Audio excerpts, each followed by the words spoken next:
Welcome to Boris FX Live. Sponsored by Dell Precision Workstations. Create without limits.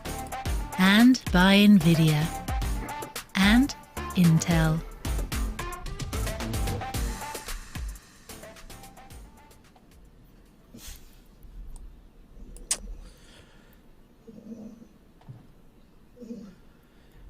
Hello, everybody. Let's try that. Oh, hello, everyone. There we go, me. Ben. That's me. That may or may not have been my fault. That was my fault. Hello, everyone. And this is going off to a great start. My name is Ben Brownlee, and welcome to Boris FX Live. Another seamless introduction from the best host that Boris FX seems to have to offer. So, technical problems aside, we have got a slightly different stream than normal today. We are doing an Ask Us Anything.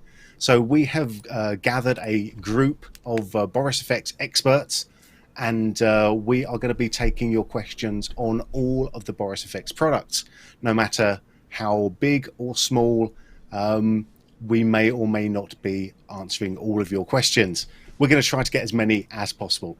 So how do you ask your questions? Well, the easiest way is to go to borisfxlive.com and type in the chat there. Or if you're watching us on YouTube, you can type directly into the chat on YouTube as well. We are also doing a lot of good stuff today. You could win 12 months supply of subscription. I was going to say a 12-month supply, a 12-month subscription of the Boris FX suite. At a $1,295 value. But because we're so close to the holiday season, we're not just going to give away one copy of the Boris FX suite. We actually have 5 up for grabs today. So the Boris FX suite includes everything we own. So that is Silhouette, Continuum, Sapphire, Mocha Pro, and Optics. In addition to the Boris FX suite, we're also giving away 5 copies or five subscriptions, 5 copies, I do believe, of Optics as well. So join in the competition. But how do you win? Well, it's easy. You head over to Boris FX Live, you go down to the bottom of the page, and you will then be guided through how you join and enter the competitions. You will want to be live in the chat when we call your names out. So stay around, and hopefully you're going to be one of our lucky winners. Before we get started, I also want to say thank you to all of our friends who have helped to make this live stream possible. So that's NVIDIA, Dell, and Intel. And we will have a look at Dell Precision Workstations, the #1 workstation brand in the world. It is what helps to power these live streams. So thank you very much, Dell, NVIDIA, and Intel. I also want to say, if you want to keep up to date with the all of the Boris FX news, we are very active on the socials. So that's join us on our Facebook, Twitter, YouTube, or Instagram page, or just head on over to borisfx.com and you'll find out all the latest deets about our products and where our future live streams are. And it all seemed like such a short time ago, but it was Black Friday last Friday. We have extended our Black Friday sale with up to 50% off of all products. So that's 50% off of new permanent bundles, or up 25% off all other new products. So that includes subscriptions, renewals, and licenses, single licenses as well. But for all of our terms and conditions, visit borisfx.com. All right, I cannot do this alone. Luckily, it's not just going to be me rambling along for the next hour or so. I have a lot of people here to help me. So we are a truly international stream, and I'm going to head over to the other side of the globe and say hello to Mr. John Dickinson in Sydney, Australia. Oh, here we go. Just kidding, Ben. Oh, I've got very good. Very good. Hey, everyone. How are you, John? Welcome from Sydney. Yep. everything's really good here. I'm just so happy that it's daylight savings, which means I don't have to get up at 6 a.m. to do this. It's got to be nice. It's got to be nice. I mean, that is the other great. thing about having a sort of international live stream. We have people, sitting in Denmark, for example, at 10 o'clock in the evening. We have other people at 8 o'clock in the morning. And then right in the middle, we have our next guest, who is going to be, I think it's Mr. Ross. We have Ross Shain from New York City. Joining us here as well. Hello, Ross. How's it going, Ben? Going very, very well. Thank you very much. And Ross is going to be helping us out with obviously all the Mocha questions, and going to be helping us out with optics as well. So that's going to be good fun. Look at this. We're all here in a nice 3 box. Look at that. I hope everyone who's watching is staying healthy and happy.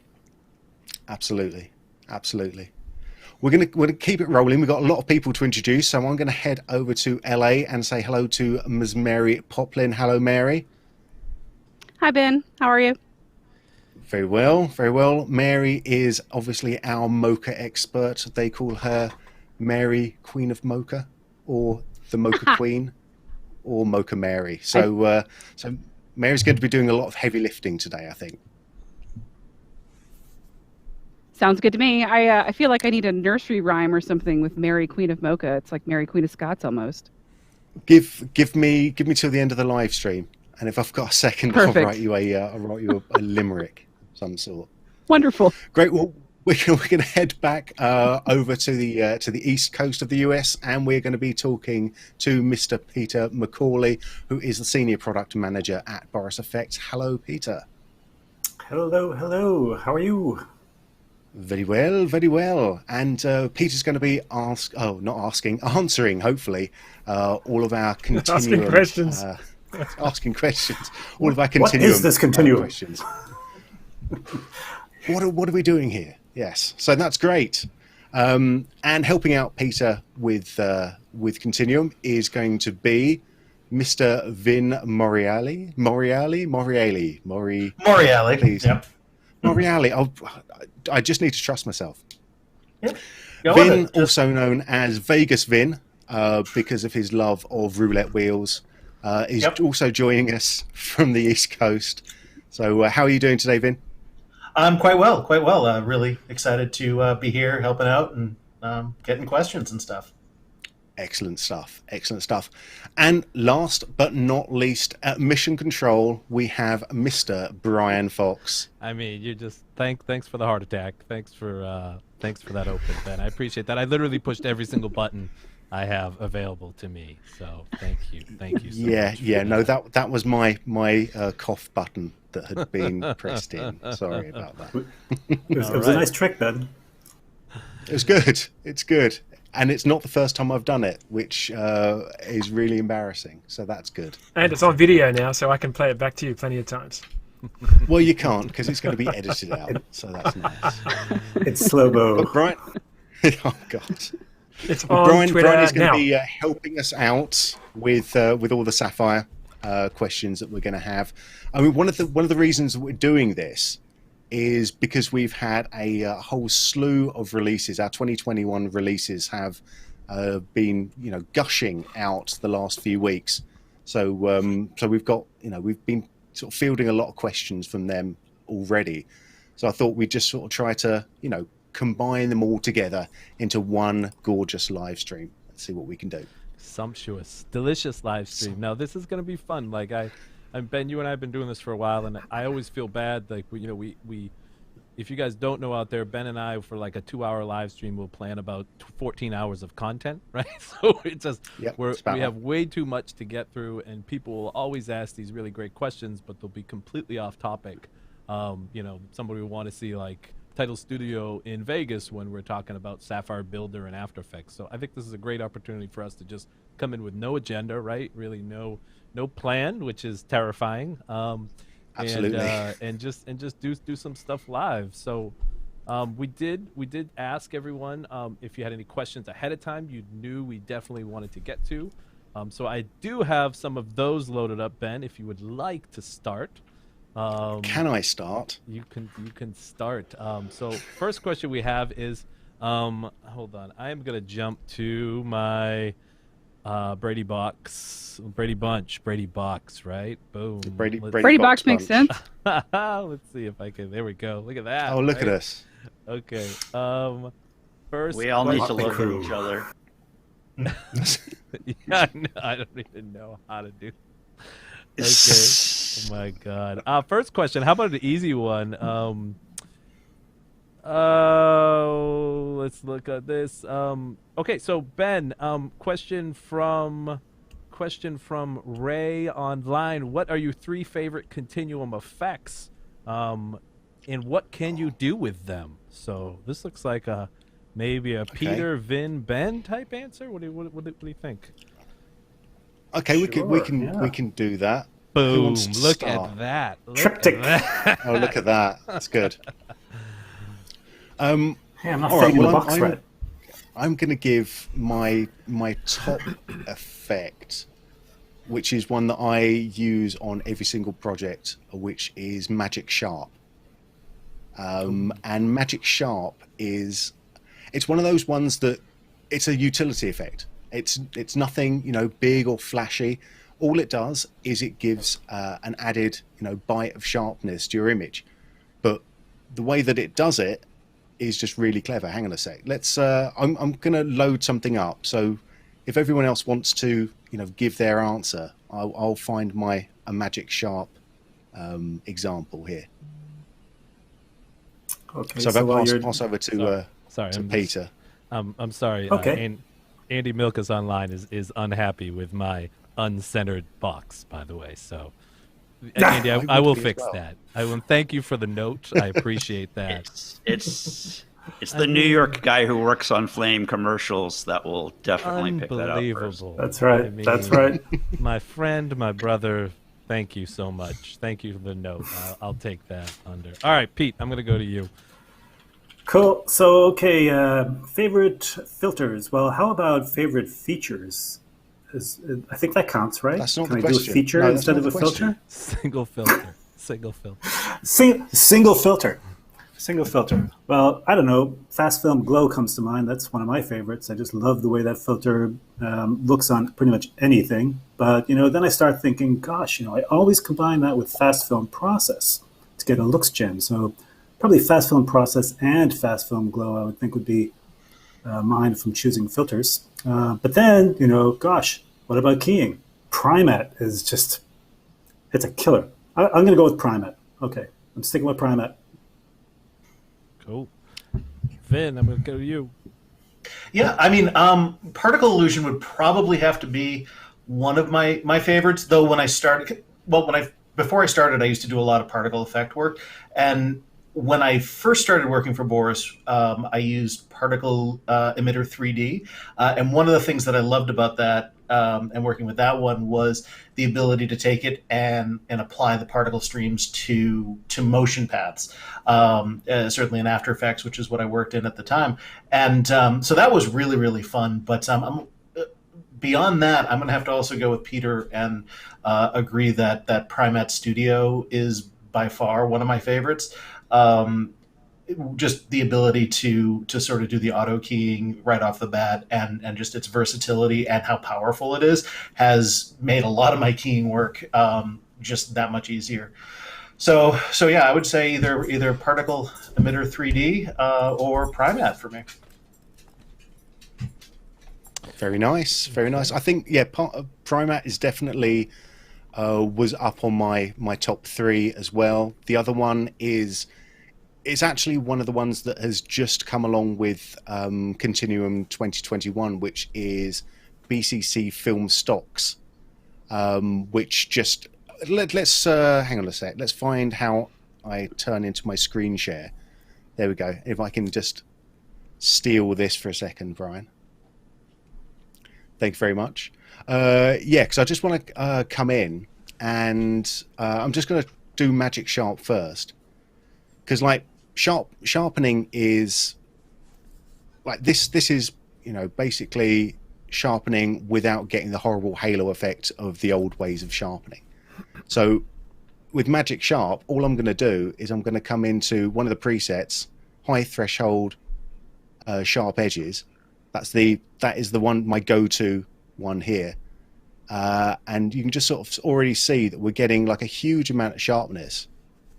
That's the before, that's the after, without any sort of haloing. This is always a bit too much, so on most of my footage I'll take this down anywhere between about 7 and 15, and that sort of seems to be the sweet spot. But that gives it just that little bit of extra bite when I need the bite, without creating any halos. The other one is obviously going to be BCC Plus, to find all of the new effects in Continuum 2021, and I'm going to come down to film style and use film stocks. And this is without doubt, I'm going to say, one of my favorite ones. It's another one that I use on pretty much every single filter, every single project. It's got so many different presets here. I'll just grab one. You can see what it's doing straight away. Find something that I kind of like the look of. Let's go something quite big. Let's go with that one. That's maybe a little bit too big. There we go. And the cool thing about this is that I'll never run these at 100%. I'll always take it down and run it maybe anywhere between 10 and 50%. You just want to get a little bit of a taste of what's going on, but it has that way of just completely transforming what you're doing. And I'll use this like at the end of a fully graded session. I'll just stick a fast film stock, so BCC Plus film stocks over the top of the entire thing, just to give it a little bit of a look and kind of take it somewhere else in a nice easy way. So those were my three as well. So Ben, one thing I'd mention there is like the technical term, if anybody really cares. The technical term for the haloing is black and white fringing. Thank you. Fringing. Fun fact. I think we have different definitions of fun, but I appreciate where you're going. I'm gonna go in a different direction. From when I was editing, I'll tell you what my favorite continuum effects are. Cross zoom as a transition, right? I really like cross glitch as well. I really was a heavy user of the continuum transitions coming from an avid news background. Cross zoom was something I had done over and over again, right, with resize, and I never got it as smooth. And so I remember the first time I used that, I was like, I'm gonna overuse this on every cut. So you can, well done. If you were a fan of WBZ TV in the early 2000s, you saw in late 2000s, you saw a lot of cross. A lot of I'm going to share my screen for a sec. Sure. Can I do that? You can do whatever you would like, Pete. Why, thank you. Let's see. I'm going to share this because it's just I just wanted to jump back to that whole Primatte thing again, and everybody knows, yeah, sure, you can take like a standard green screen shot and key that out fairly easily with many keyers. But what I like to show is that one of the things that blows me away about Primatte is this shot. So you're looking, yeah, okay, another key off a background, yeah, sure it is, but it's a gray screen. There's no chroma. And Primatte can key that out no problem, combined with Mocha masking to get rid of any like stuff out in the edges. This thing is just great. But there was another thing, Ben, you picked two. I'm going to pick two. I'm just going to pick another one just to show you something real quick. And one of my favorite new filters that we just released is going to be BCC Plus Light. So take this shot, and if I just toggle this on and off, here's the original shot, which is very nice. I've got a bunch of other filters stacked on top of it, of course, like a prism. I always use a prism. It just looks so cool. But that gobo lighting, which is totally configurable, and just jumping into the FX editor for a brief moment. This is coming up on the other screen. The FX editor. Here it is, coming alive. And here we go. You have to forgive me, I'm on this little bit of an ancient Mac. But I just wanted to point out Gobo. And these Gobos that are included in here, you can see as we can select through these and select different lens Gobos and change the shot completely without having to reshoot. But what's cool is being able to go over here, click on the Browse button, and choose your own. I just think that's fantastic. I mean, I love these filters. They're awesome. But just wanted to share that. I'll stop sharing. I'll overshare. Question from our friend Kevin McAuliffe online. He actually wanted to know, Pete, your favorite effect. He must have tuned in late, which is an unexcusable sin, Kevin. But unexcusable. Primatte was your favorite effect, right? Right, Pete? Yes, that is true. Primatte is my number one. It's such a powerful tool. It's just so great. I mean, how about this question from online? This is like just a workflow After Effects question. I'm going to throw this one to John.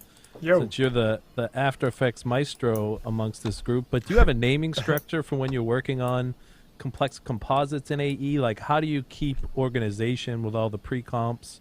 Do you have a general structure that you kind of work within? Yeah, definitely. I don't do a lot of complex composites these days, but obviously over 25 years I've done a lot of compositing. Let me just share my screen. So I've got a composition here. What I suggest you do, and it's actually a very good question, because it's obviously very, very important to stay organized, whether you're using After Effects or whether you're working in 3D. If you're not staying organized, then you're going to waste a lot of time. And I'm a big pusher of pusher. That's probably the wrong word. I'm a big fan of I'm a big fan of being organized, and I've said that in many presentations over the years. So what I'm going to do, I'm going to lost my voice, excuse me. Okay, I'm back. I can show you from example. I've got something set up here because I wasn't sure what kind of questions I was going to get. But if I go, I'm just going to save this. If I go File, New Project. Notice how in my project panel, it's already populated. That's because I'm using a template file. I've got that set up. And you can see under comps, I've got a main comp folder and a pre-comps folder, and all of my final renders go in main, all of my pre-comps go in pre-comps, and all of my source footage is all broken down under source, imported After Effects projects, audio, footage. In footage I've got things like any edits I've been doing, anything I've exported from Cinema 4D, pre-rendered, stock footage. And you would set this up the way that you like to work best. But what's important is that every time, once I've created this, every time I open up a project, I've always got the same structure. And this is also based on the folder structure that I have on my desktop level. So the folder structure naming matches the naming of my After Effects projects and my After Effects project panel layout. And if I go into Preferences, let's go Edit, Preferences, General, see if I can remember where this is. Let's see, just going to see if I can find it. It's been a while since I've had to go in here. It is a preference, New Project. See, under New Project, I've got that checked, and I've got a template file, and it's actually, I've actually got it saved onto my external hard drive, so that always gets backed up. And as far as actually when I'm working in After Effects, when I'm actually working in a composition, then yeah, obviously I'm going to keep my layers well named. If I make an adjustment layer, I'll name as to what it is. If I go to composition, I'll name as to what it is or what's inside it. So actually, I mean, I don't have a very big project open here right now, but just as my main setup is important to be named correctly and be organized, obviously my After Effects compositions have to be organized as well. And that's not just for yourself, for when you open up a project in the future. You know, you open it up and you know what you're looking at, but it's also when you share with other people. I was a freelancer for many years, and I would hate when I opened up a project and it was disorganized. It's a very, very good practice to stay organized. So hopefully that answers that question. Cool. That was great, John. Yeah, I actually have been using After Effects for a million years and just had never seen that template thing before. It's just something that's passed me by. Really worthwhile. It's worthwhile, spending a little Yeah. bit of time just setting it up. And then every time you start a project, it's always the same. And if you're working in a team, everyone should have the same template. And then everyone's using the same setup. And then everyone knows where to look. That's awesome. No, that's brilliant. It's from experience. Yeah, well, it's good in thing theory, Ben, but it doesn't always happen. I mean, I would have meetings with people and we'd discuss this and we'd do it for about a week, and then a freelancer would come in or someone would not do it, and the whole thing would fall down. So it has to be carried through. Well, that's the thing, You know, because a pet peeve of mine. whenever I'm starting anything, I'm always spending like a ton of time just setting up everything, projects time and time again, the same way. Yeah, time and time again. But yeah, no, that's great. Sorry, Peter, you were about to say. Oh, no worries. I was just going to say that a pet peeve of mine was taking someone else's file and not knowing what layer is what. So naming layers, I hate that. It just drives me crazy, because then you get like 80 layers that you got to go through. Which one is this? Which one is this? Solo this? Oh, that's that one. I'll rename it. Yeah. You know, That's You don't like easy. layer It's just like 47? organized.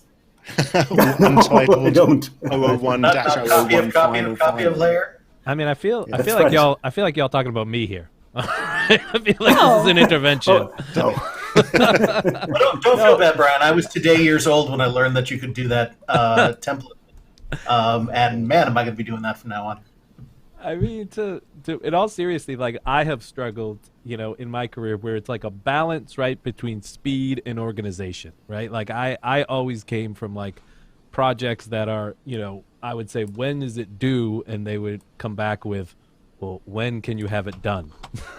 So at that point, it was like, okay, let me go as fast as possible. And but I did run into many issues, right? Because you get lost, or God forbid, right? You go to hand off your project, and I remember a long time ago someone telling me, like, you know, the mark of a true professional is can someone else step into your project and hit it from the ground running, right? Or are they going to be like baffled? And I will say, my projects will baffle most. Organization is speed. Brian, let me quickly share this again. That's pride because I right found there. a project. I'll just quickly share this again, because I did talk about compositions, and I actually set this up yesterday, so this is really fresh, and this is for our team.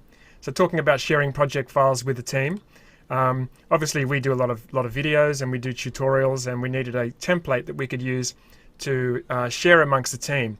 And I had to set this up, and I could have easily just done something and just chucked everything in the project panel and used multiple layers, but I supplied a file that only has the 1-line and 2-line text visible in the composition. Everything else is hidden, and everything is linked up in the essential graphics panel.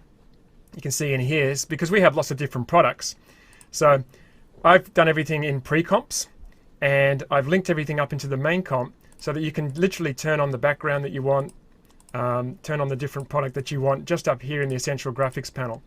And once you're in here, if you want to turn off the logo particles, turn off the background particles, you can. So this took a few minutes for me to set up, obviously, or more than a few minutes. But once it's set up, it's super easy to use, and we know that everyone who uses this template will give consistent output every time. Yeah. Yeah, I'd love to add an anecdote to that. I used to do a lot of cleanup work all the time. And one of the main things that I ended up having to do for a lot of my cleanup work is they would say something was an error in the render, but actually it was an error in the comp, because the artist was so disorganized that they couldn't tell where their shot was messing up. So like their ambient occlusion or whatever would not be masked properly. So you'd have to go in and find their ambient occlusion layer and fix it, because that was a lot faster than going in and hand painting it. You know, so you definitely want to organize your files in a way that makes sense that other people can use, or else you're going to not even be able to fix your own file yourself if you have to come back to it. Yeah, Absolutely. that's true. Yeah, I'm going to move on now, because I've got piles and piles of questions now cluttering up my desk already, which is fantastic. I'm gonna cut you off. I know I'm we're gonna only cut you off. half I'm an gonna, hour. I'm gonna, No, I'm gonna don't. boom. I want to win. I'm giving away a How winner. about that? Boom! This is what I want to do. How about Ben that? Bell, congratulations. You have won 12 months of the Boris FX suite. Well done. We have still tons and tons of prizes to give away. How do we enter the competition, Brian? Yes, we go to borisfxlive.com. You can enter your email at borisfxlive.com. You can enter. There's a little contest kind of widget at the bottom of the page. Go ahead and enter your contest. Enter your email in there, and you will be entered to win. That's where we're pulling the winners from. Enter your contest there. Thank you so much. Please be in chat as well. Please be in chat. Yes. We love to give away prizes to people in chat. So Yes, absolutely. With that said, I want to change topics a little bit. We're going to come back to Continuum again, and I want to move over to Mocha because I've got tons of Mocha questions already as well.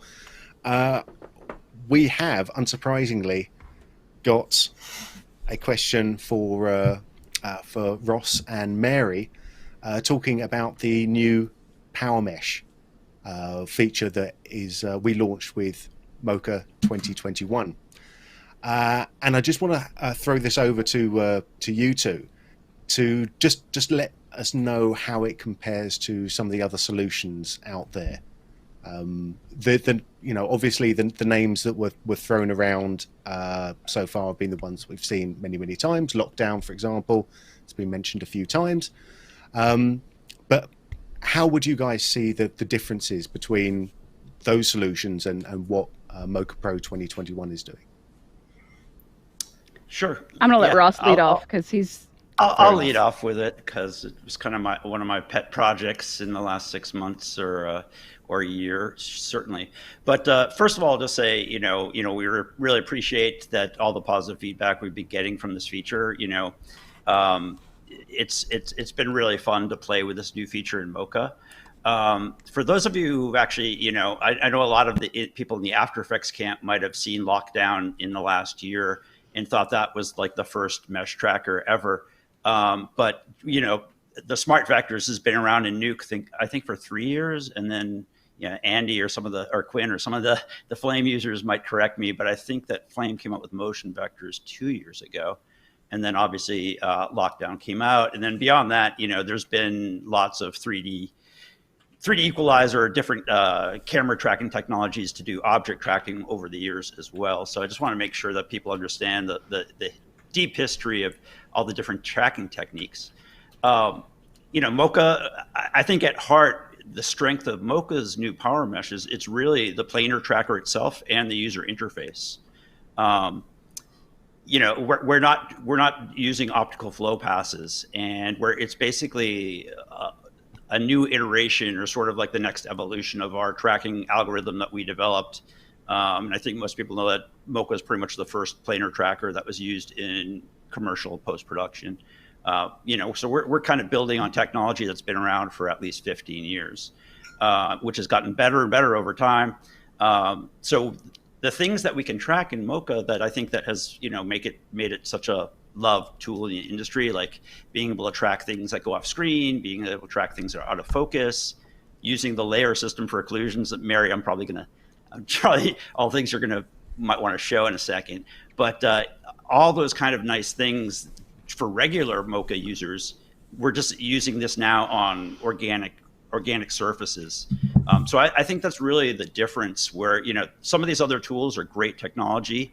I think that you can run into a situation where you really have to know the tool really well, and you kind of might have to manually struggle for keyframing through occlusions and through difficult kind of shots, where I think the workflow in Mocha is really kind of streamlined to be really simple for the artist to solve the problem. So that's kind of a long-winded answer. I don't like to compare because anyone who's, like John's been doing motion graphics for 25 years. I've been compositing for, almost that long. And, I think a lot of people, especially in the high-end side of the industry, they know that every shot has different solutions. So when I go to a big visual effects facility, they have like every tracker in their tracking department. So that's why I don't like to compare. But I think what we're, basically I would say that people who have been using Mocha for a long time are really excited about this new feature. Yeah, that's so great. I think, and I think what I'd like to add to that is that, you can't think about it like other tools. You have to think of it as an extension that's part of Mocha. And one of the things that's really interesting about it, and I'll just screen share here for a second if I can.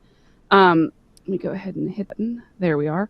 All right, so I just want to talk a little bit about the kinds of things that you can do in Mocha that are really just like not very easily done in other types of technology. And the reason is, let's say I wanted to put a logo on this guy's shirt.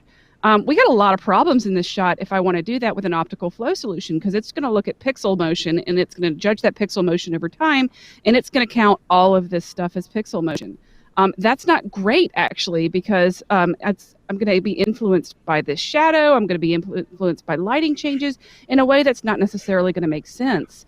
In the Mocha workflow, you can actually just make these big, huge honking shapes and then still track your object underneath all of that. And that's sort of like a powerful solution that when we're comparing products, I think it's really important to talk about the ability and the ease to get good data and bad data out of the way. So you get good data by getting the bad data out of the way. So there you go. Yeah, let's also not forget that Mocha's a multi-host solution, with a standalone version as well. So, if you're a dedicated Nuke user, you're probably going to stay in Nuke and use smart vectors until you run into a shot where, you might need something else. Maybe you jump into the Mocha plugin or into the Mocha standalone. And that same could be said for a Flame artist or an After Effects artist. But, this Mocha power mesh, it will run in every host. So, I think that's another kind of, we've always looked at Mocha as a sort of Swiss Army knife of tracking in Roto. So taking on these kind of new shots is really the next evolution of this. Yeah, I agree with that. That's great. I think that's helped to answer the question that was asked as well. So that's been very handy. I know there's lots of people that want us to go more in depth into Power Mesh, and we will. But we're gonna move topics again. We've got to really sort of shift topics over again. I've got another question about compatibility and workflow, which I think, Peter, you might be able to help with. It's about getting transitions, like continuum transitions through AAF from Premiere into Flame, and they're currently coming through as dissolves. Okay. Blank. I think is. It's not because I think that might be a short. Yeah. So they're bringing over an AAF out of Premiere, and porting that into Flame. Yes. And their Continuum transitions are coming off as dissolves. Yes. I'm just amazed that the Continuum transitions are showing up. Yeah. Yeah. Let me jump in. So first of all, just so everyone knows, so Continuum is not supported for Flame, right? While OFX plugins are amazing, and what we love about OFX plugins is they just work, right? But Continuum has no Linux version, right? So that's like a big problem for a Flame user. And one of the reasons why Continuum is not supported, right? So first, and the other thing, by the way, is that no third-party effects transfer via AAF right now. So, even Sapphire, which is supported in Flame, Sapphire is not going to transfer. There is something we are working on, something we've heard over and over again.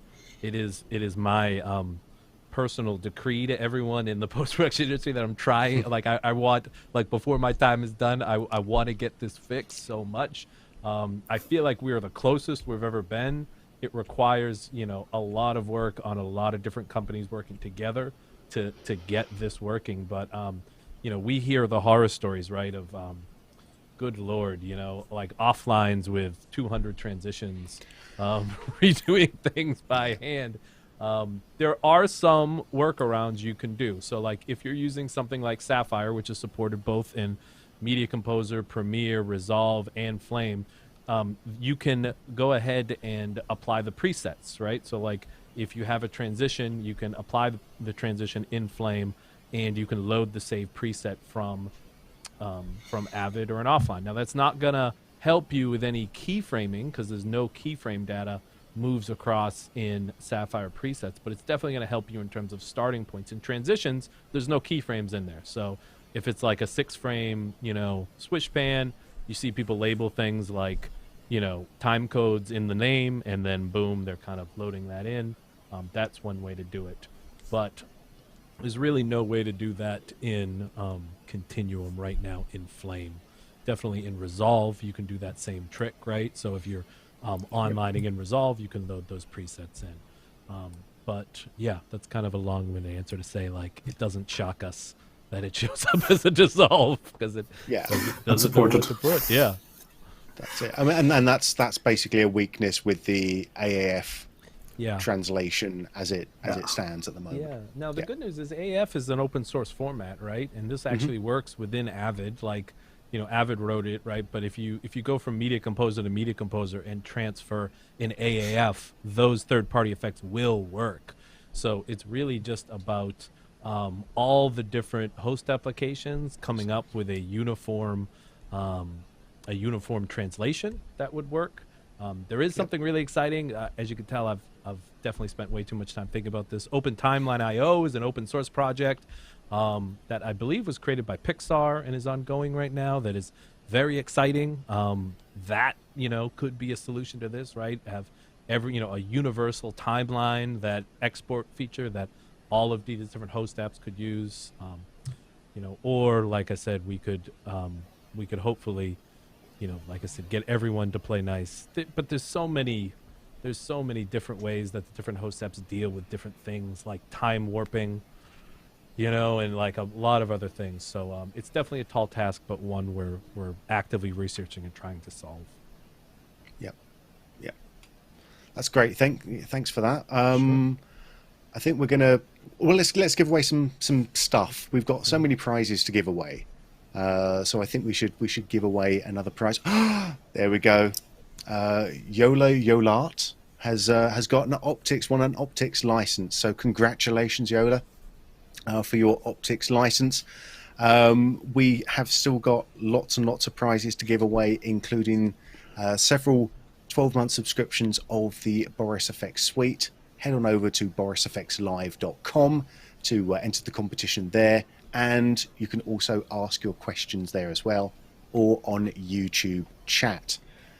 So at the bottom of the page, enter your details and join in the competition.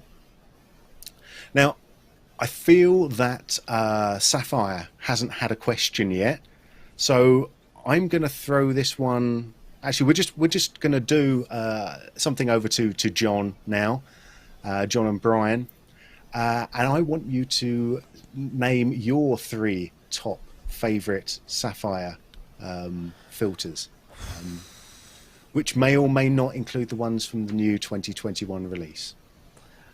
Oh man, start with Brian. I mean, Sapphire Glow, right? I mean, this is like, how can I not? Sapphire Glow. Sapphire Ultra Glow is definitely like probably my new favorite, but I've said it before, S Glow for life. It saved me in so many opportunities, and I love it like my third child. But I'm definitely into Ultra Glow. I will say somebody just asked about S Luna online, which is another one of my favorite effects. Like, because if you need S Luna, or it's just one of those. If you guys don't know, Luna is a moon generator based upon a 4K scan of the moon by NASA. It has lunar cycles. It definitely falls into the esoteric area of Sapphire. But someone asked online, can you keyframe Luna? Yes, you can. You can keyframe Luna with a center point. All right, what is my real Sapphire effects? I mean, obviously, I love Builder. I love S Effect. That's a loaded answer. I will say S Glow. I'll say S Film Effect, and I'll say S Distort is probably my favorite one. John, what about you? All right, I'm just going to switch over to my screen because let's take a look. I actually, I was thinking about it before because I thought I might get asked this question, and my list of 3 is about 10. So, and I mean, obviously being an After Effects artist and motion graphics artist, it's all about combining effects to create the look that you want. And obviously something like Sapphire has over 250 effects, and there's some of them are big ticket graphical looks that you can apply just by themselves. Others are utility effects that just become sort of like the staple of my effects stack. Let's just say, I'm going to say that if I was working with text, these are 3 effects that I might use with text. I use, and I'm going to kind of focus on the effects I've been using a lot lately, and one of them is S gradient. There's lots of different ways to create gradients in After Effects, but I like S gradient because it's nice and fast. You can see I can just bring up that bottom point, bring down that top point, come over to my effect control panel and change the color. And I've done a lot of experimentation live, so this is kind of the same sort of thing. I haven't actually pre-planned this, so let's just make this. Funnily enough, I've been working with a lot of warm colors lately, and let's just bring that bottom one down to something deep red. You can see I'm working fairly quickly here. I might just change that up to something like that. So S gradient, fantastic. If I want a radial gradient, I can just use S gradient radial, and if I wanted a multi-gradient, I've got that choice. So these are my sort of gradients of choice, and this is how I like to sort of colorize text. So that would definitely be one of my most used effects at the moment. I tend to jump around. The 3 effects that I love at the moment might not be the 3 effects that I use the most in a month's time. Obviously, Sapphire has a lot of different sort of textural effects as well. One of those that I've used for many years is S texture flux. I'm just going to type that into the effect control panel, into the effect search here. So text, so you can see when I type in texture, there's lots of different textures, and if you think fractal noise, then you're kind of on the right track with these, but they all have the kind of their own different looks, and texture flux is one of the ones that I really love. You see that will actually just drop a look directly over the text. If I come into my preset panel and load a preset, this is a really good effect for creating sort of watery effects. And it's got some really nice sort of organic movement, and I love this for adding sort of different luminosity to my layers. There's lots of presets in here. I'm just going to grab this one here. You can see that. And I might want to, let's see, combine this with the layer below, change the color here. Yeah, I'm just doing this freestyle at the moment, and this is how I actually work. What I'll do is I'll just try out different things. And texture flux is really good because it's got that auto animation in it. You can see if I'm just dragging the time indicator there, how that's already animated. I haven't had to add any keyframes. So texture flux and any of the texture effects, a lot of these are auto animated. A really nice way to add some interest to your text graphics. And maybe another one would be, I guess, Ultra Glow, the brand new Ultra Glow effect. If I had to choose 3 at the moment, so Ultra Glow, I'll just type that in, ULTRA. If I type in G, that's going to isolate Ultra Glow by itself. And if you've isolated the effect in the effect control panel, you can just hit the Enter key, and that will apply that effect. So you can see I'm already getting a beautiful glow through that.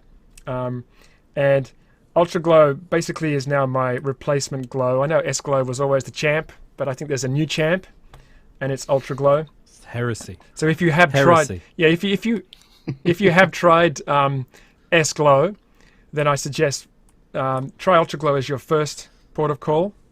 And obviously for older projects, you might need to crack open the glow, but Ultra Glow is wonderful. And one of the key features I love about this, let me just select all of these and close these up. One of the things I love about Ultra Glow is you have a primary glow and you have an afterglow.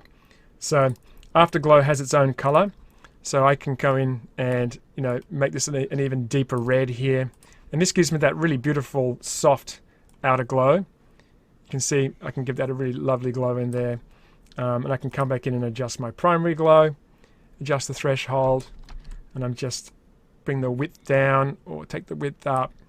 And there's a bias in here now, so I can control that. So there's lots of different features in here, and also lots of presets. So no matter what effect I'm using, no matter what my favorite is at the time, I will always come back and check out the presets. Obviously, I make presets for Boris FX, and there's hundreds of my own presets in here, so I often like to search through those, something like this.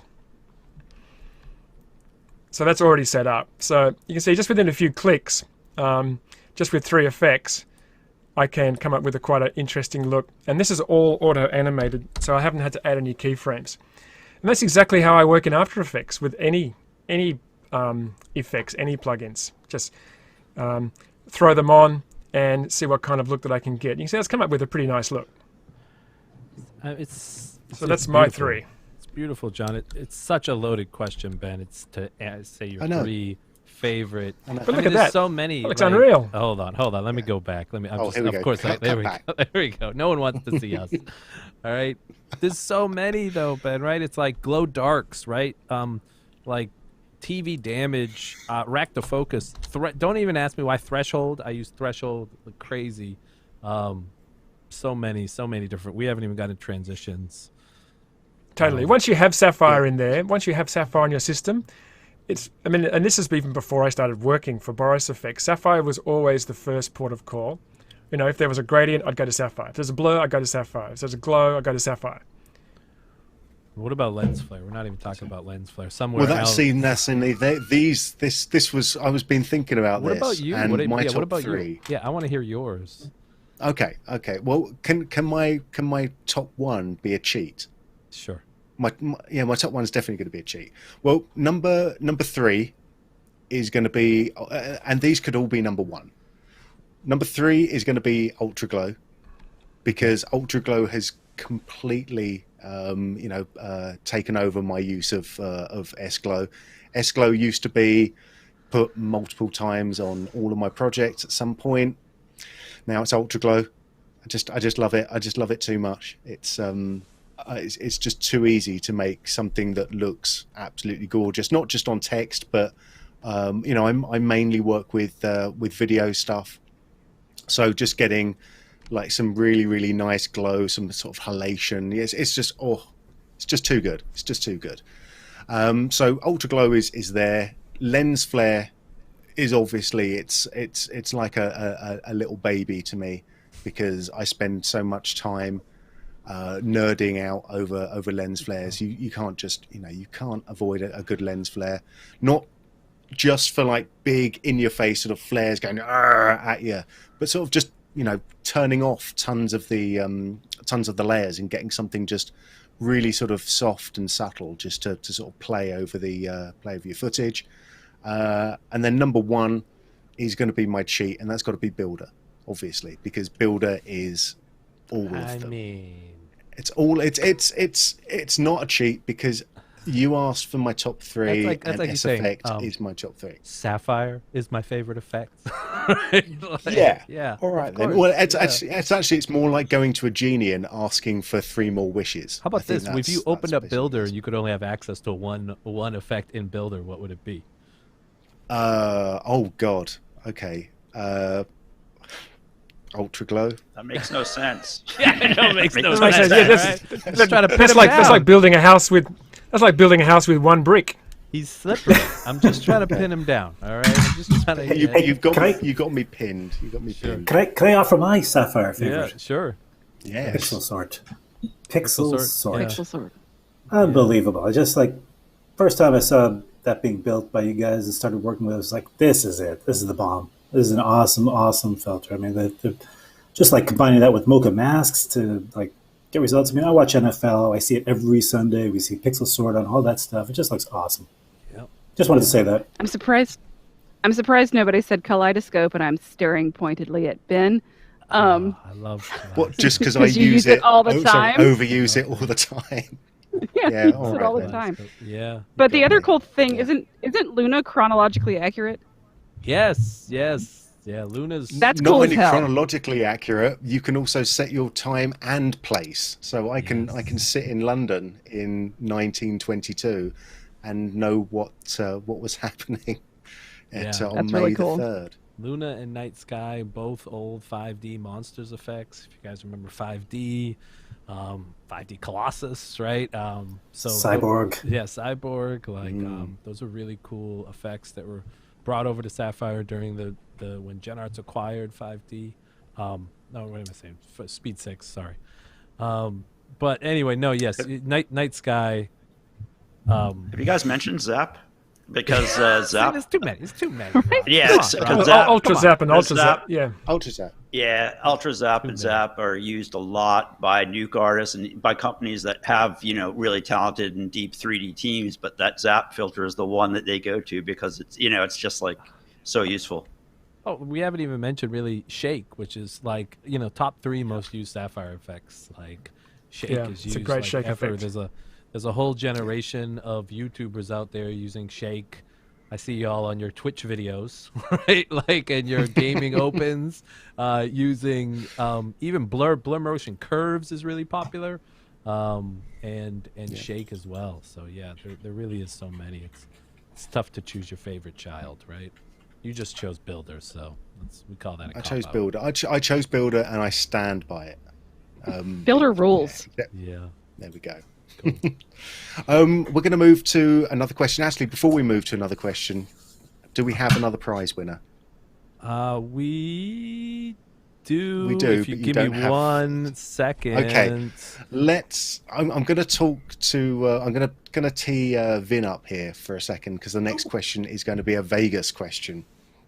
Hooray! And it's yay! And it's about Primatte Studio in Vegas. I've got a couple of Primatte Studio questions that I want to loop in at the moment.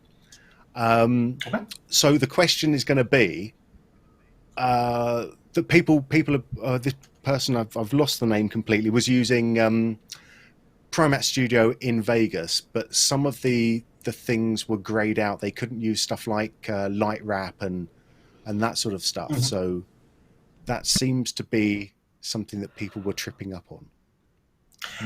Yeah, Vegas has an interesting workflow. I'll pull up something here. Let me just share my screen.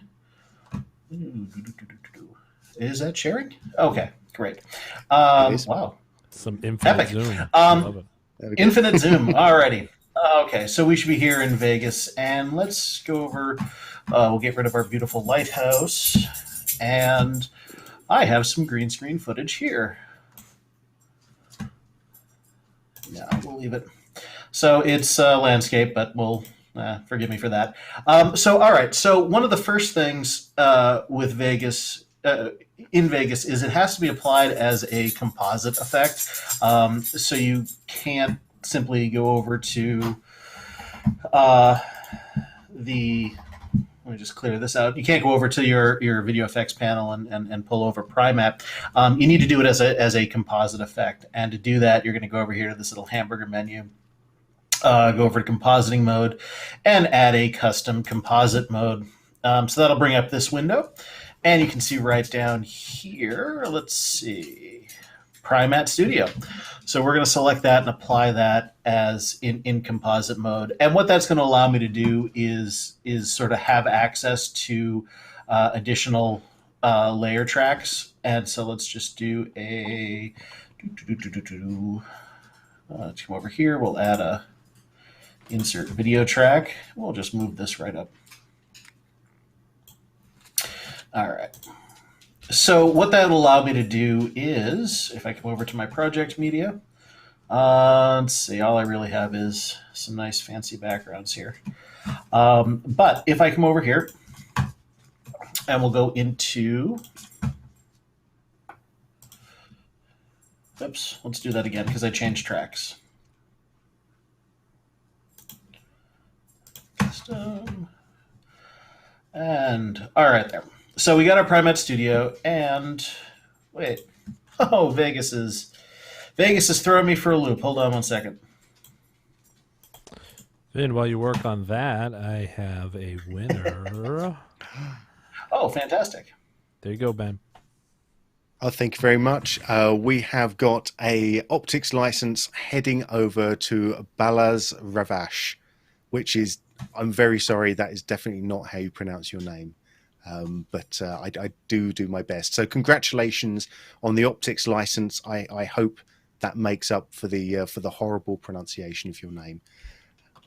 And oh my goodness, we have another one. Did you see that? I did. I almost wish I hadn't, but we have got 12 months of the Boris FX suite going to Anne Rombeck.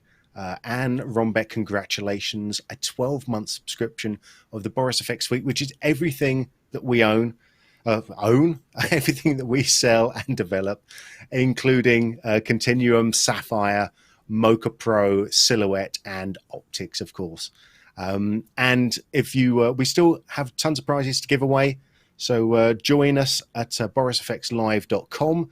Head to the bottom of the page there, and you can still join in the competition to win tons and tons of prizes.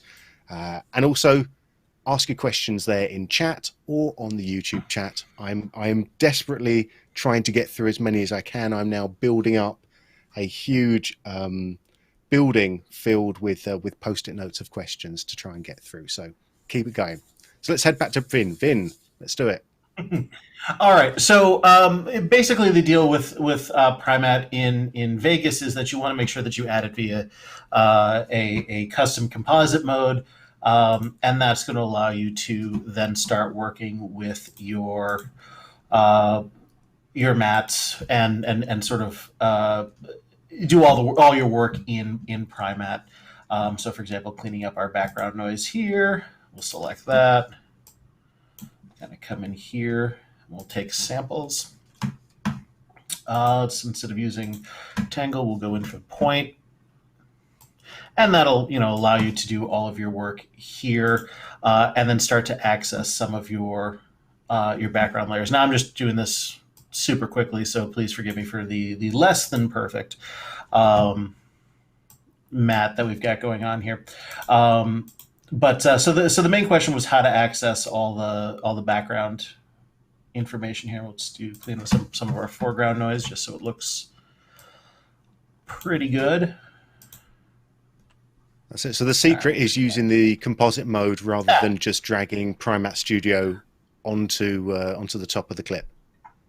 Correct. Yes. So once you do that, then you'll be able to start accessing all of the background information here. And then let's try and get, for example, a light wrap. Yeah, because in the last couple of versions, there have been more and more of these parameters that rely on knowing what the background clip actually is to give us that perfect key.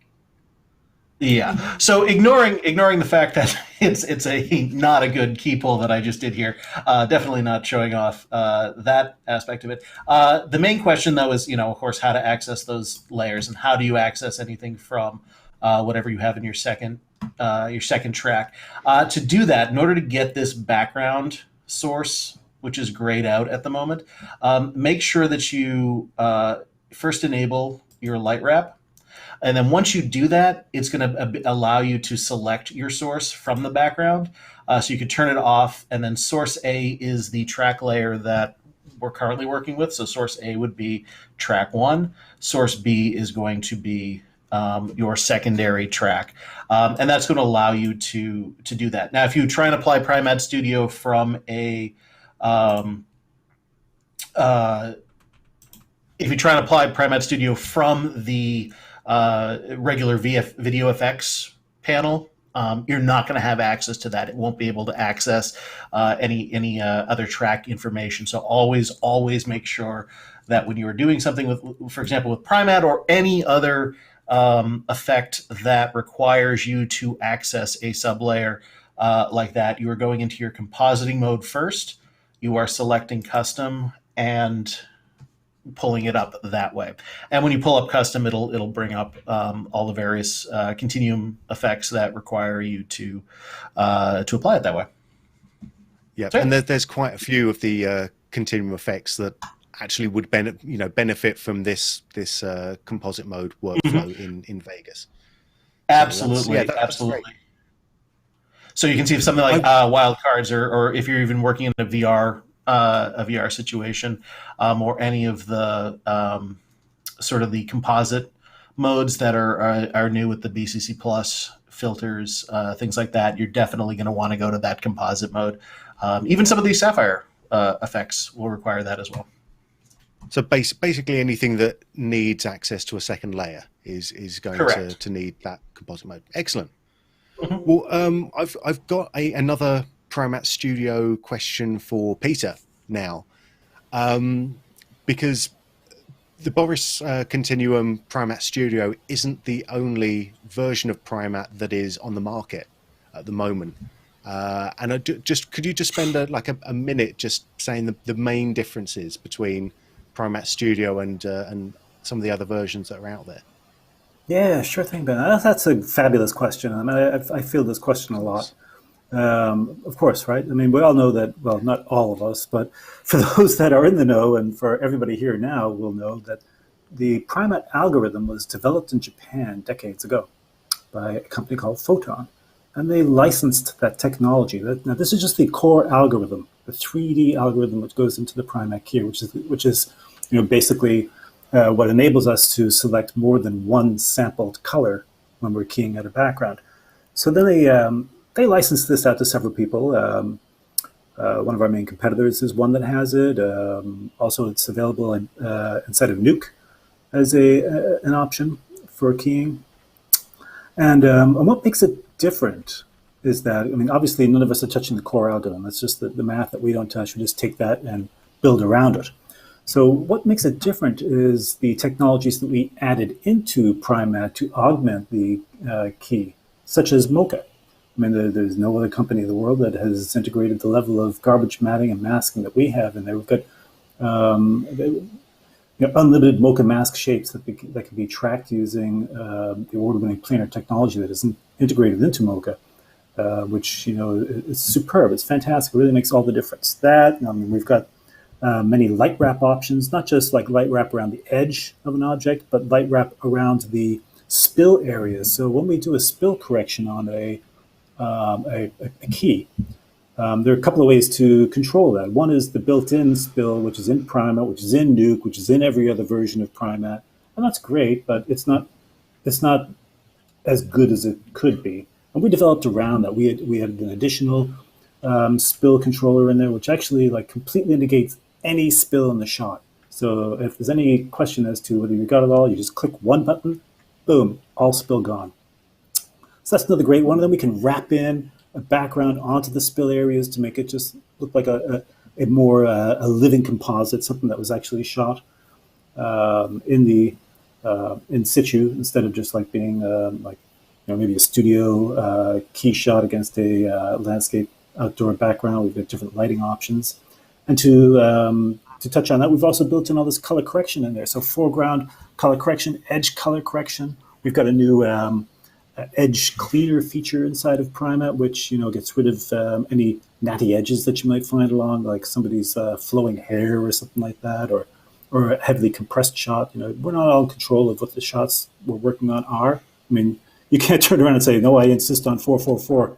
If you get a 422 shot, you're just going to work with it. And Primatte is just built for that kind of stuff. It's that and the ability to save not just static but animated presets and share these across hosts, such as between Adobe and Avid, that really makes Continuum's Primatte stand out from the competition. I hope that answers the question. It does, yeah. No, that's great. That's a nice, concise way of sort of talking about some of the extra stuff that's been added to Primatte Studio that makes it a little bit special. That's cool. We're gonna move over to another topic again.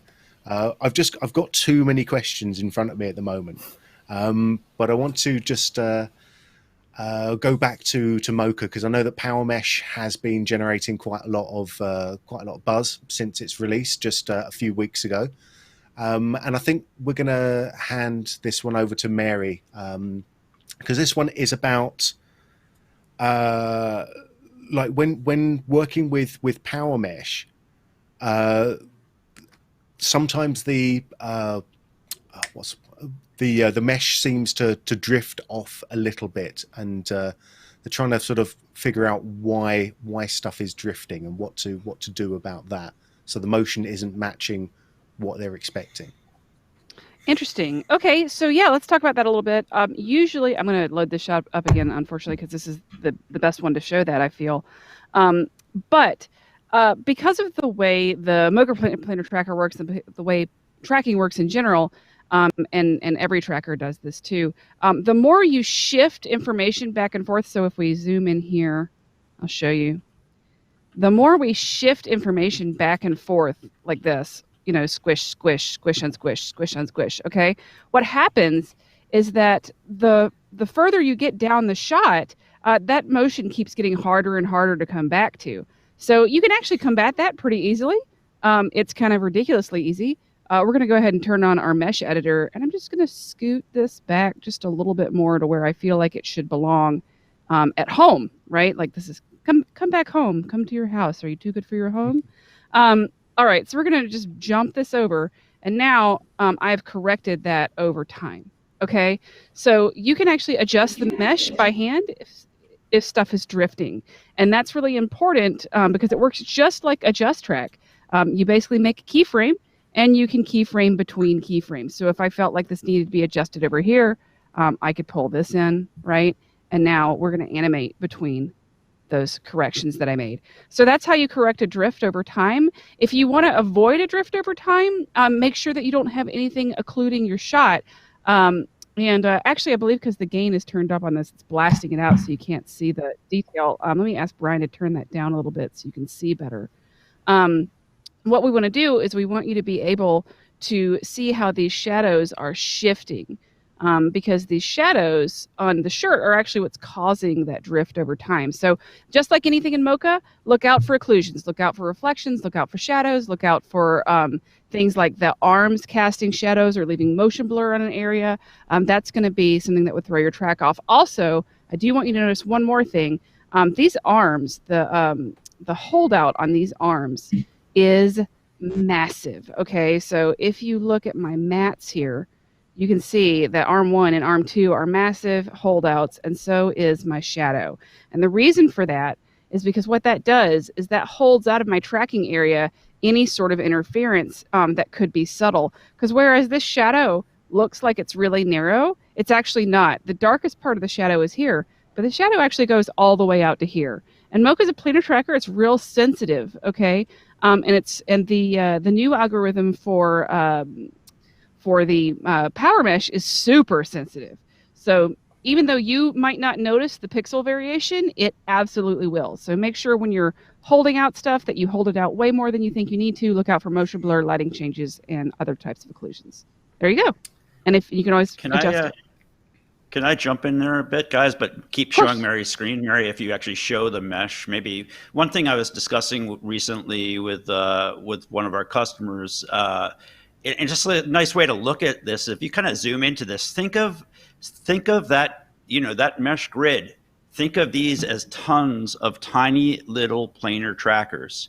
If there is no detail at all in some of these areas, it's actually, you want to use a little bit of the main planar tracker. And so beyond what, the great techniques that Mary's sharing, the smoothness function is really, really important. Dialing that up or down will really, really help you deal with drift, because sometimes you want to use more of the underbelly, the big planar tracker, which is essentially just the surface, right? And sometimes, and sometimes you want to get more mesh tracking. So that's definitely an important tip there. Yeah, so let's talk about smoothness for 1 second. So smoothness, the higher that smoothness goes, okay, so the higher this goes, that is the more reliant on the planar track it's going to be. And the lower it is, the less reliant. So if you're tracking something like water, you're going to keep that smoothness real low. And if you're tracking something like a sign that's blowing in the wind, so there's a little bit of warp but not a lot, you would want to crank this up to like 80 or 90. So, or like a piece of paper, for example, you're going to want to crank that up to somewhere between, 70 and 90, okay? So just make sure that when you are tracking something that you're thinking about how you need to track it. The default is 50. 50 is fine for a t-shirt. 50's fine for a face, but for things that have a lot of wobble, lower, and for not a lot of wobble, higher. There you go. Did you guys Yeah, see and me I moving also Ross around there? yeah, I saw my face animating like a video game. What's going on there, Brian? Who's directing this? This is ridiculous. But on that power mesh point too, I know a lot of people have seen our first tutorials and they wanted more. And maybe Jesse can throw that in the chat. We did actually or on our, just check out our YouTube channel, the Boris FX YouTube channel. There's a brand new power mesh tips video that Mary put together that's really great for just these kind of questions.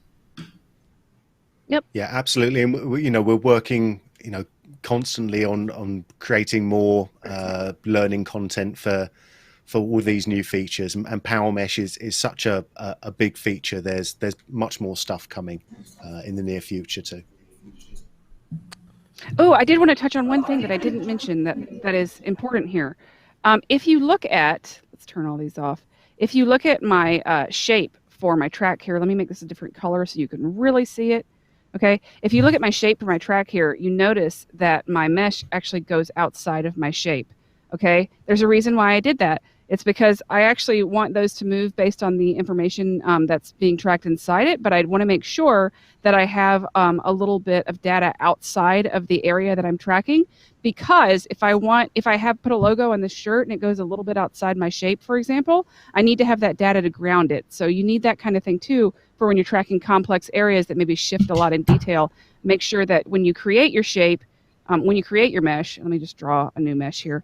When you create your mesh, you can create your mesh with a bigger shape. So if I say, generate a uniform mesh inside of this shape, I can then take this shape, and to track it, I can make this smaller. All right, and what that'll do is that will only track the points inside this little grid, but it'll give you all of the grid information for warps based on what's happening inside the grid, so that if you have a really complex object but don't have a complex, huge area to track, you can actually save yourself some heartache and pain by basically linking the inside track data to the outside track data by narrowing your search area. There you go. It's all very clever. It's just that's the very simplistic way of me talking about that, but. Yeah, just that's why I know my place too, Ben. I was just like... Exactly. It's like the maths and all of the complex stuff that goes on to making that is just... it's well above what I do, where I go, I draw a shape and I hit the button and it tracks in nicely. So that's where I land there. But it's the whole thing there is very clever. It ends up looking pretty nice too. It's great. I mean, there's so much stuff that we can do with Power Mesh. It's definitely my favorite definitely my favorite of the new Mocha features. Probably in the last maybe 3.5 years. So it's a big one. It's a really big one. Which leads me, obviously, very, very easily onto saying that we have got our Black Friday sale extended, where we are taking 50% off all of the new permanent bundles and 25% off of all other new products. So if you're interested in renewing your license, or getting a new subscription, or even buying a full permanent license, then now is definitely the time to do it. There is not a bigger sale that we have had this year. Head over to borisfx.com for all T's and C's, or terms and conditions, as I am legally required to say. Brian, how are we doing over there? We're doing well. I definitely have some graphics queued up if you would like to. Yes, please. Away. I would definitely like. Let's see who's going to win some more prizes. Congratulations to Soleil Bismuth for winning 12-month subscription of the Boris FX suite. That is everything that we make, including Sapphire, Continuum, Mocha Pro, Silhouette, and Optics. And do we have something else here as well? Oh, look at that. The technology behind these transitions That transition is amazing, Brian. Breathtaking. Thank you, everyone. Thank you. Just taking us back. It's retro, right? Yuha Takabe has won an optics license. Congratulations to you as well. We will be whizzing that over to your registered email. How do people win? We still have prizes to give away. Well, you have to go to Boris FX Live and enter your email down there. Go to the bottom of the page, and all of the details of the competition will be there for you to read. And yet we've still got another 12-month subscription of the Boris FX suite to give away, and I think we've got another copy of Optics to give away as well, which is fantastic. One more license for the Boris FX suite and 2 more copies of Optics. We're gonna so there's still time, everyone. There's still time. Enter the competition. If you're enjoying the stream as well, hit the like button on YouTube. It costs you nothing, and it helps to let people know that we are live. So that would be very much appreciated. If you're not enjoying the stream, then you know what to do as well. But I can't imagine people are still here if they're not enjoying the stream. I've got lots more questions. I don't know. I'm going to give Brian an easy one. As he transitions there. I froze. Okay. It was very good. It was very good. Someone was very interested in the builder, the effects builder, and they said, why don't we program a transition builder so we can make our own custom transitions? So Brian, why don't we do that? We do. What? Do. Oh my God! Tell me more. Oh, should I show you? Should I try to do this? Oh my Lord! All This right, might be a bridge too far, but yeah, yourselves. please do. Talk amongst Okay. Yeah. We have a transition builder, which is I don't think this is gonna be fantastic. Do you want me to show the transition builder instead? No, hold on. I mean, Ben, I can do it all if you would like. No problem. I want to see Brian show it. Go. Oh, there we go. Can you guys hear me? If I love my mic over here. Yeah. Yes, yeah. You're in the headlights. It's all right. Yeah. Thanks, Ben. So okay, yes, we definitely. There is a version of Builder that is called S Transition. If you guys aren't familiar with Builder, 2 effects that you need to know about: S effect and S transition. They are the best Sapphire effects, right? Because they're like everything. They're all Sapphire jam-packed into one. So if you guys are familiar with Builder, otherwise known as S effect, there is also Transition Builder, known as S transition. I'm in Media Composer here. You can drag it on a cut, just like a dissolve. It's the best transition we make, and I can show it to y'all, and it's a dissolve. Super boring. That's because it does not know what to be yet. It's like basically like an empty vessel. It's like blank canvas.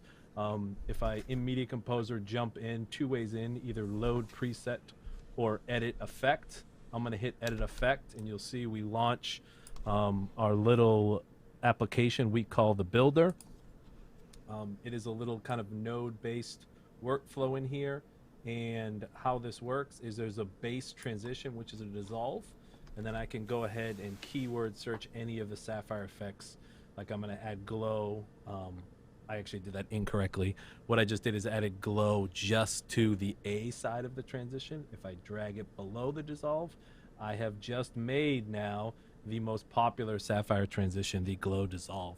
But you can kind of play around and add stuff on top of it. Like, and I can add a shake on top of the glow. And now I have a glow plus a shake, or as I like to say, a glake. And I don't have to be stuck with just using dissolves, right? So I can choose any base transition like wipes, or I really like, let's do whiplash. which is a new sapphire transition. So basically now I have whiplash plus a glow plus a shake, right? So that's basically like the whole thinking behind S transition. You can build your own transitions. But let me show you the fun stuff. If I exit back to Media Composer, and rather than hit Edit Effect, I hit Load Preset, and I jump into the presets. Rather than, like, it's hard to wrap your head around, but imagine S transition or S effect. It's like all Sapphire jammed into one, right? So you have access to all 3,000 presets in one effect, because it can become a glow, a blur. It's like one effect with 20,000 parameters. It's kind of like a chameleon. So what we can do is this fun category called groups. So you can look at all the different blur transitions. You can look at all the different like lighting transitions, abstract, glitchy, damage. Or if you're slick, you jump into this builder effects category. In here are basically like 81 new Sapphire transitions. They're all pre-built builder transitions done by outside editors and artists. Like here's a cool one. This is like a digital blip. Let me load that one up. This is done by Damien Levesque. He's a friend of Boris FX. He's a very talented director, editor in LA. Just did his own movie, The Cleansing Hour, which is kind of a really freaky horror film. But the neat thing is he uses this for his own work, and he passes this stuff along. So this is just a simple digital damage plus a shake. But the cool thing is all the parameters are set all the way he likes them. You can just go ahead and drag it on a cut just like a dissolve. And lastly, I always have to show this to show how far we can push this. Let me go ahead and load up Strip Scramble. People always want to know like how far you can push the builder. This is going to take a couple seconds to load because it's a pretty big setup. But see, now that I've said it, I'm going to like Pinwheel of Doom probably. The neat thing about anything you do in S Effect is that it is cross-platform compatible. So if you build a transition in Premiere, you can load it up in Media Composer, you can load it up in Flame, you can throw it in Resolve. I'm totally gonna crash here probably. So anyway, but that's the neat part. So long-winded answer to your question of yes, just look under S transition, and I have probably crashed. No, I think we'll just pause for a little bit, and I think Pause it's and see if it comes back. See if it comes back, because it's probably just loading in those hundreds of nodes. Yeah. Boom. Told you. Okay. All right. Told you. Yep. So this is one transition. It is really cool. I'll play it through. You can see we get like a really nice real-time preview. It's really like a basic transition. What it is just dividing an image into strips and reassembling them. So it's like a front half and a back half.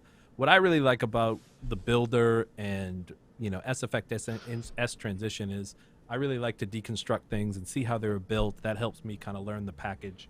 So I can step in here and kind of look and see like, well, what are they using here? Let me solo just one node and see kind of how they're making this mask. He's using a vignette here, and he's piping into the different matte inputs, a whole lot of like, S cutout, and I can basically see like, all right, what's going on? He's building one, and then he's adding movement to it with warp perspective, and then he's duplicating it a whole bunch of times, doing it on the A side, doing it on the B side. You can go ahead and geek out and learn how to do this stuff yourself, or you can just grab the preset and throw it on a cut. So go ahead. My favorite thing to do when I was overwrought and overworked would be to take one of the presets, add one little thing to it just at the very end, and pretend it was all my own work. That's definitely the way forward. That's awful. Awesome. Yes, absolutely awesome.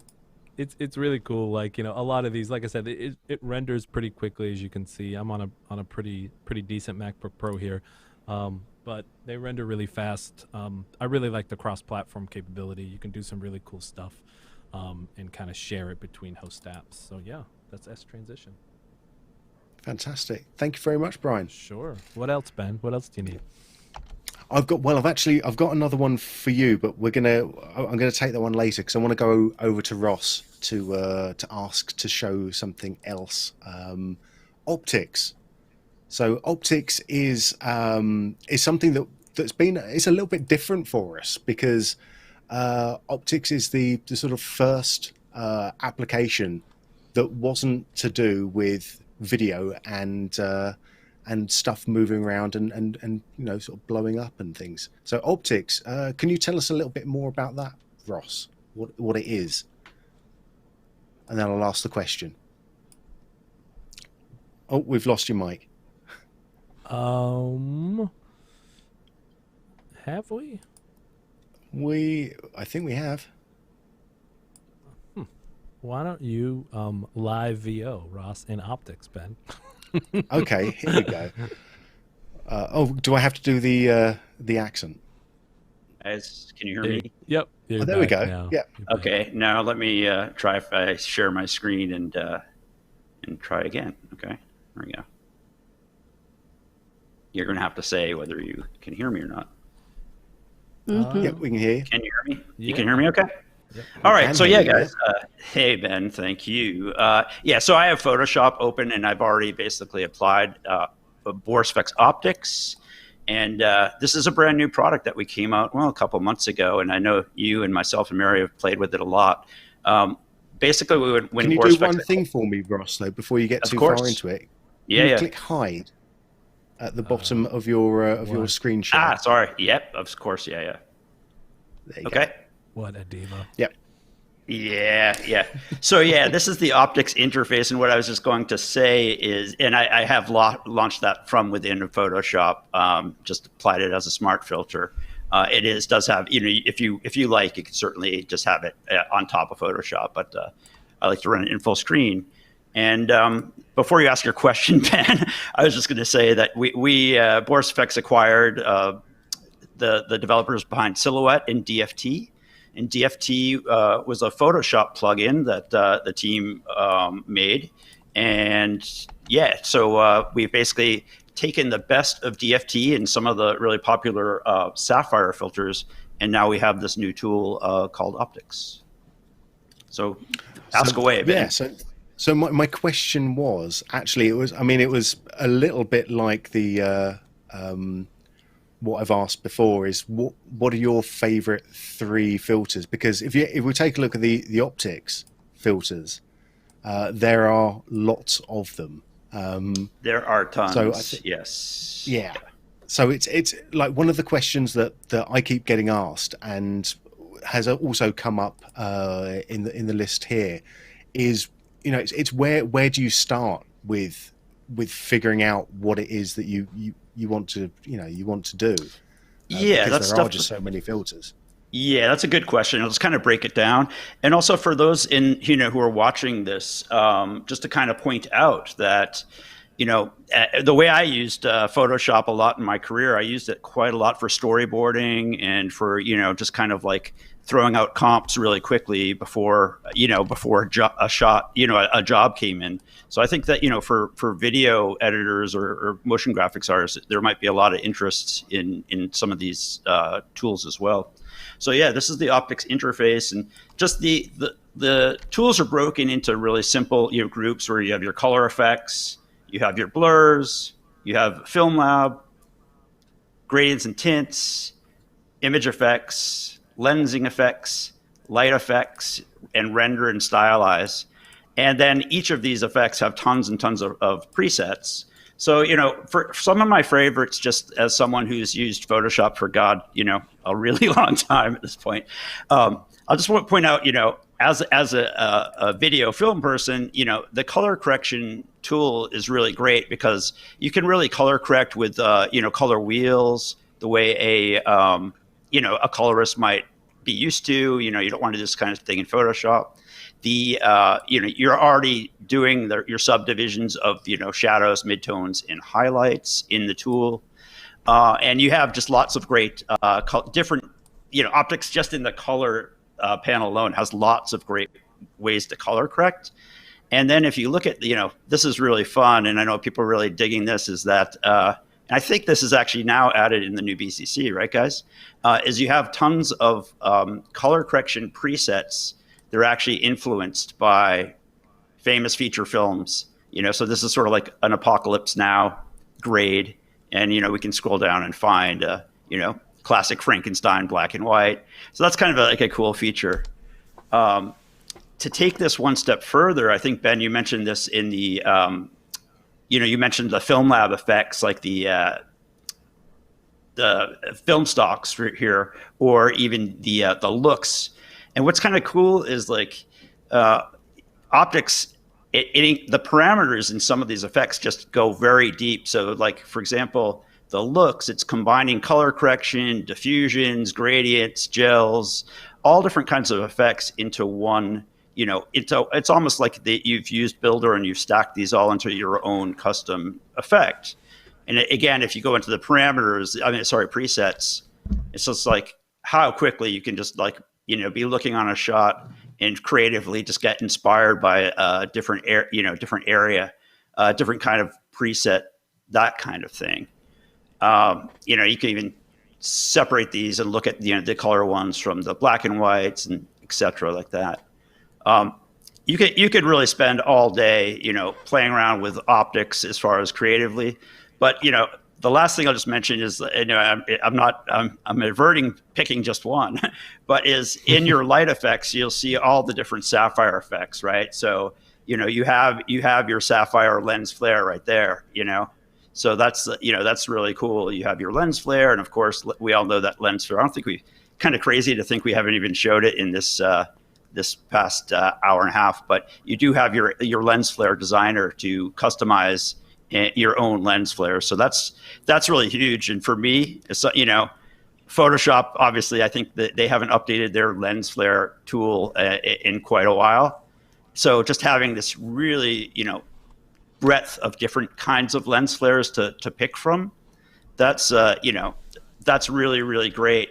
And I think so many shots you're using lens flares all the time. So being able to kind of mock this up in Photoshop, and then you basically just edit it and say yes, and then you're going to basically jump right back into Photoshop, and it will apply that lens flare there. I mean, we're just scratching the surface with optics, but that's the quick and dirty kind of introduction to the way it works. Yeah, that's it. And all of those effects can be stacked and blended together, and you can make your own setups as well, which are obviously those stacks are available and non-destructive, so you can apply that to as an action, or just to a batch of different different stills as well, if you wanted to. Yeah, and it has masking tools, and so you can very quickly you can create a stacked composite, and like you say, you can save that as a setup, and then you could use that. Say you're a wedding photographer and you use a particular look on lots of shots, that kind of thing. Yep. But over here in your layer system, just like Photoshop, think of these as each one is almost like its own adjustment layer with masking, So, here I've taken used a mask with the quick mask tool here, and, applied a sapphire fly eye circles, I think it's called, to create sort of like a, sort of a background LCD kind of look, add color correction on the foreground. And what's cool too is you can copy and paste the same matte very quickly. So here's a sapphire light leak, so you can really kind of stack up a kind of a cool look very quickly. And I think it really adds a lot of the tools that Photoshop has been missing for a long time, especially, for those of us in the video field. Yeah, I think that's right. And speaking of video, like one of the first things that came up in chat when you showed optics was, these filters look great for stills, but can we have them for video as well? And the answer to that is yes. 80 of these filters have been added to Continuum 2021 as part of the cinematographer's toolkit. So a lot of the stuff that Ross is showing you here is actually available right now in Continuum for your video project. Yep, very cool. I think while we're here, should we give away a copy of optics? Have to say what's up to Paul Miller in the chat. The mind behind optics himself, answering questions in the chat. Thanks, Paul. Congratulations, James Simpson. Congratulations, James. 12 months of the Boris FX suite. James. Everything we make that is sapphire, continuum, mocha, silhouette, and optics. Congratulations, James. Apologies. I was so slow on the mute button there. It just didn't want to press. I appreciate I thought you were just making a statement. I was going like that.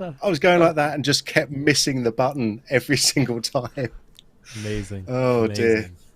Amazing. So I mute myself when I don't want to be muted. Yeah.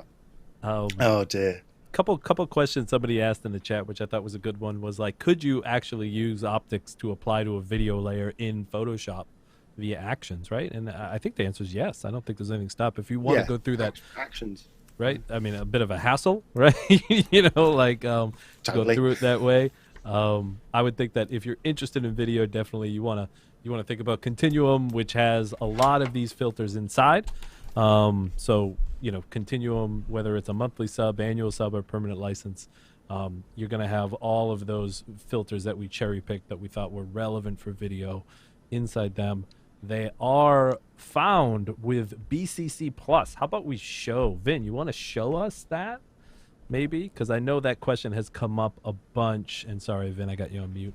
And I know this question has come up a bunch, like in our Boris FX group on Facebook, and a bunch of people have asked today. Why don't we just show people the workflow quick about how to filter the BCC Plus? Or actually, I may be able to do it too if I beat you. Oh, I'm happy to show. Yeah. So the question is how do we just filter those so that they can go directly to just all show of those people, new? Yeah, if you download the trial of Continuum 2021 and you want to find like the new filters, what's the kind of way to go about it? Yeah. So one of the great things is that all of the brand new filters that are in Continuum 2021, the BCC Plus filters, have all been labeled as BCC Plus. So as you're going through, you can certainly see that BCC Plus, D-band, D-block, D-fog, those are all present there. But the quickest way to go directly to them, and this works whether you're in we're in Vegas right now, but you can certainly do this in After Effects. Is you just kind of go up to the search and BCC. Oops, that's not correct. I can spell BCC Plus. There we go.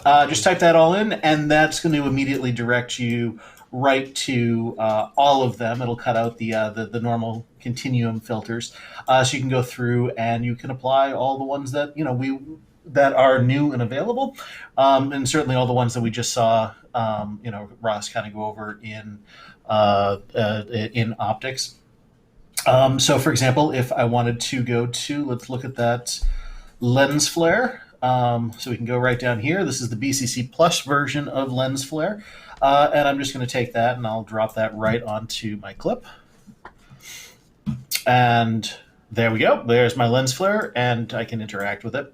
But if I go up here to the FX editor, that is going to launch the FX editor window, which allows me to select and sort of edit each of these lens flares. So I can go through the same way you saw in optics. I've got my presets over here where I can set up the various types of lens flares or the various types of lens flare parts. I can go in here. I can actually position my lens flare. Just move that around there. We'll bring that off to the side.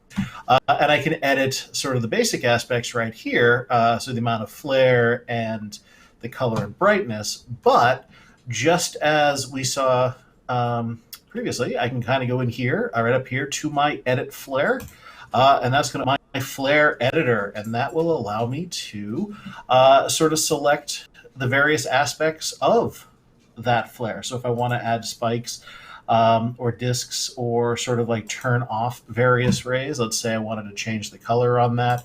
I can kind of go in here. Let's give it a cooler color right there. And that didn't do as much as I thought it was going to.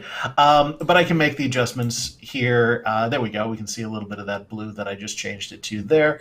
And I can go through and add in various effects that way. And then when I just hit apply, I will go through and it'll immediately update here in my effects editor. And if I just apply back out, that will immediately update in Vegas. And of course, because Vegas is working with video, it will slowly according to my network connection here, but you can see that it is added to the video itself. And yeah. Cool. No, it's a great point. Am I hearing myself? We can hear you. It's okay. We have a bunch of people who will download the new trial of Continuum, and they get thrown for a little bit of a loop for a second, as to where, because the BCC Plus effects are filtered right into a whole bunch of the different categories, so they're spread out. Mm-hmm. So it's a great tip to filter with BCC Plus, and then you get kind of all the new stuff. Amazing update, right? 80 new filters, good Lord, fantastic. Good Lord, stop it, stop the madness, It's crazy. Okay. Thank you, Vin. Thank you, Vin. You are welcome. I want to head on. I've just seen what the time is, and time is running away from us. So we'll have to stop very shortly. But I just want to say thank you and congratulations to Sarah Phillips for winning a optics license. Thank you for joining us today, Sarah, and I hope you enjoy your new optics license. And do we have another one? Are we saving one more? No, there we go. We've got Declan McAuley, who also won optics as well. Congratulations to you, Declan. So we've just done a very, very brief scratching of the surface with optics. There's a ton that we need to do, but just like all of our products, if you go to our YouTube page or go to the training section on the Boris FX website, you will find lots of tutorials for all of the new products and the new features. So optics has got I'm not sure how many videos now, but it's got a ton of good getting started videos and ones about creativity as well, and sort of how you start to work in a creative way with optics. And here is our videos where you can filter either through product, or look at that, there we go, through product or through particular feature or particular host. So there's a lot of stuff we've got if you want to have a look at the categories there. So we're constantly updating our video tutorial library, and there's some great series in there, and a brand new one from Mary here with the Mocha Pro 2021 Power Mesh Tips. So this is a great one. This was uploaded just about 12 hours ago or something, I think. So this is fresh off the stand. Nice. Very fresh. Look at that directing. Very fresh. It's amazing. Look at that. Very good. How many questions do we have time for, Brian? I think we have time for a few more. Good. Let me just bring us back here. Let me just jump back too, since I totally because I've got a couple in the hopper, and I know you've got a couple of the new ones as well. Yep. Go ahead. Why don't you ask away while I find? Well, let's because I've got one about color management, but I want to go to John now. Sure. I want to talk a little bit more kind of top level sort of, or high level sort of thinking, and this one's about kind of creativity and a sort of creative process. You came to me? I know. Well, you seem to be the man. That's it. You seem to be the nice. I think you seem to be a man. So, and I think it's more about like how you start to explore, like when you're given a topic, how you start to explore that process, that creative process. Do you start to just open up After Effects, throw a ton of filters on and see what sticks, or where do you start? Are you saying when I'm given a brief, or? Yes, yeah, basically, or even like we'll just do we'll take it even because a brief is a little bit of a cheat, really, because you're given, well, depending on how detailed the brief is. If you were just given like a create some style frames for us, here's the overall type of thing we're looking for, where would you start with that? Well, probably a good example is I recently was asked to do the optics, the look for optics, the graphic that's used by Boris FX for optics. And Brian and Ross approached me and sent me a bit of a mood board on different sort of images that they thought they liked. And for me, I went to Adobe Stock and I grabbed a whole bunch of images that I thought looked interesting and useful. Wasn't sure how I was going to combine them to create that look. And this was a still look, but it could easily have been animated. And I actually did the compositing in After Effects, because I find I do all of my still work generally in After Effects, and I'll take that across to Photoshop and do the finishing there. So going to places like Adobe Stock and finding source imagery, and then literally coming back into After Effects. And I've always done a lot of experimentation with effects, a lot in my spare time, so I'm generally aware about what most effects can do. So I'm not necessarily just dropping effects on and going, oh, what does this do, what does this do? I've got a general idea about what things can do. So there is a certain method to my plugin usage. I'll grab effects that I think will work with the particular look that I'm creating. But you will find me throwing something on, playing around with it, tweaking it. If it's not right, I'll delete that. I'll add something else. I'll add a whole bunch of different effects in together, and then take it too far, and then have to go back. And obviously, during that period, when I do find something that I think looks good, if it's not related to what I'm actually doing, I'll save that as a preset, or I'll duplicate that comp, and I'll just turn that one off. And this is when I'm actually designing presets for Boris FX and for Sapphire and Continuum. Is exactly what I do. I'll create it, and I'll experiment, and then I'll come up with a whole bunch of different variations in my comp panel, and eventually I'll sort of zero in on the look that I want. But I'll have all of these different variations that I can use for other things. And that's the optics look, right? So that's actually a combination of stock imagery and a lot of sapphire effects. You can see there's zap in there. And actually, we didn't have ultra zap and ultra glow when I was creating that. So I wasn't able to use that, but I definitely would have. But I was able to use S-Glow and Zap and a number of different sapphire effects and Illustrator. So I use all of the tools that are available to me. If I need 3D, I'll think about what I might do in 3D. Obviously, it depends on the project that you're doing. I do a lot of 3D modeling, so that just requires me to be in 3D. But it just depends on the software that I'm using. But that's my general approach. So with someone who's coming to these filter sets like fresh, because there are so many different effects available in there, what would you recommend people just sort of go down the list from A from A to Z and just kind of figure them all out, or find ones that they really like and then sort of dig deep into those? What sort of stuff would you say? Well, I was actually, while I was sitting listening to our other presenters, I was just playing around with this thing that I created earlier. This is old habits die hard. If I'm in front of something, I just want to keep trying different things. So exactly what you just said, Ben. I was literally just throwing effects at this, and sort of, I hit on a kind of sort of 70s theme. and I wanted to sort of throw an effect on there that gave me this kind of 70s sort of warping effect. And I went down through the different sapphire distort effects and tried different ones.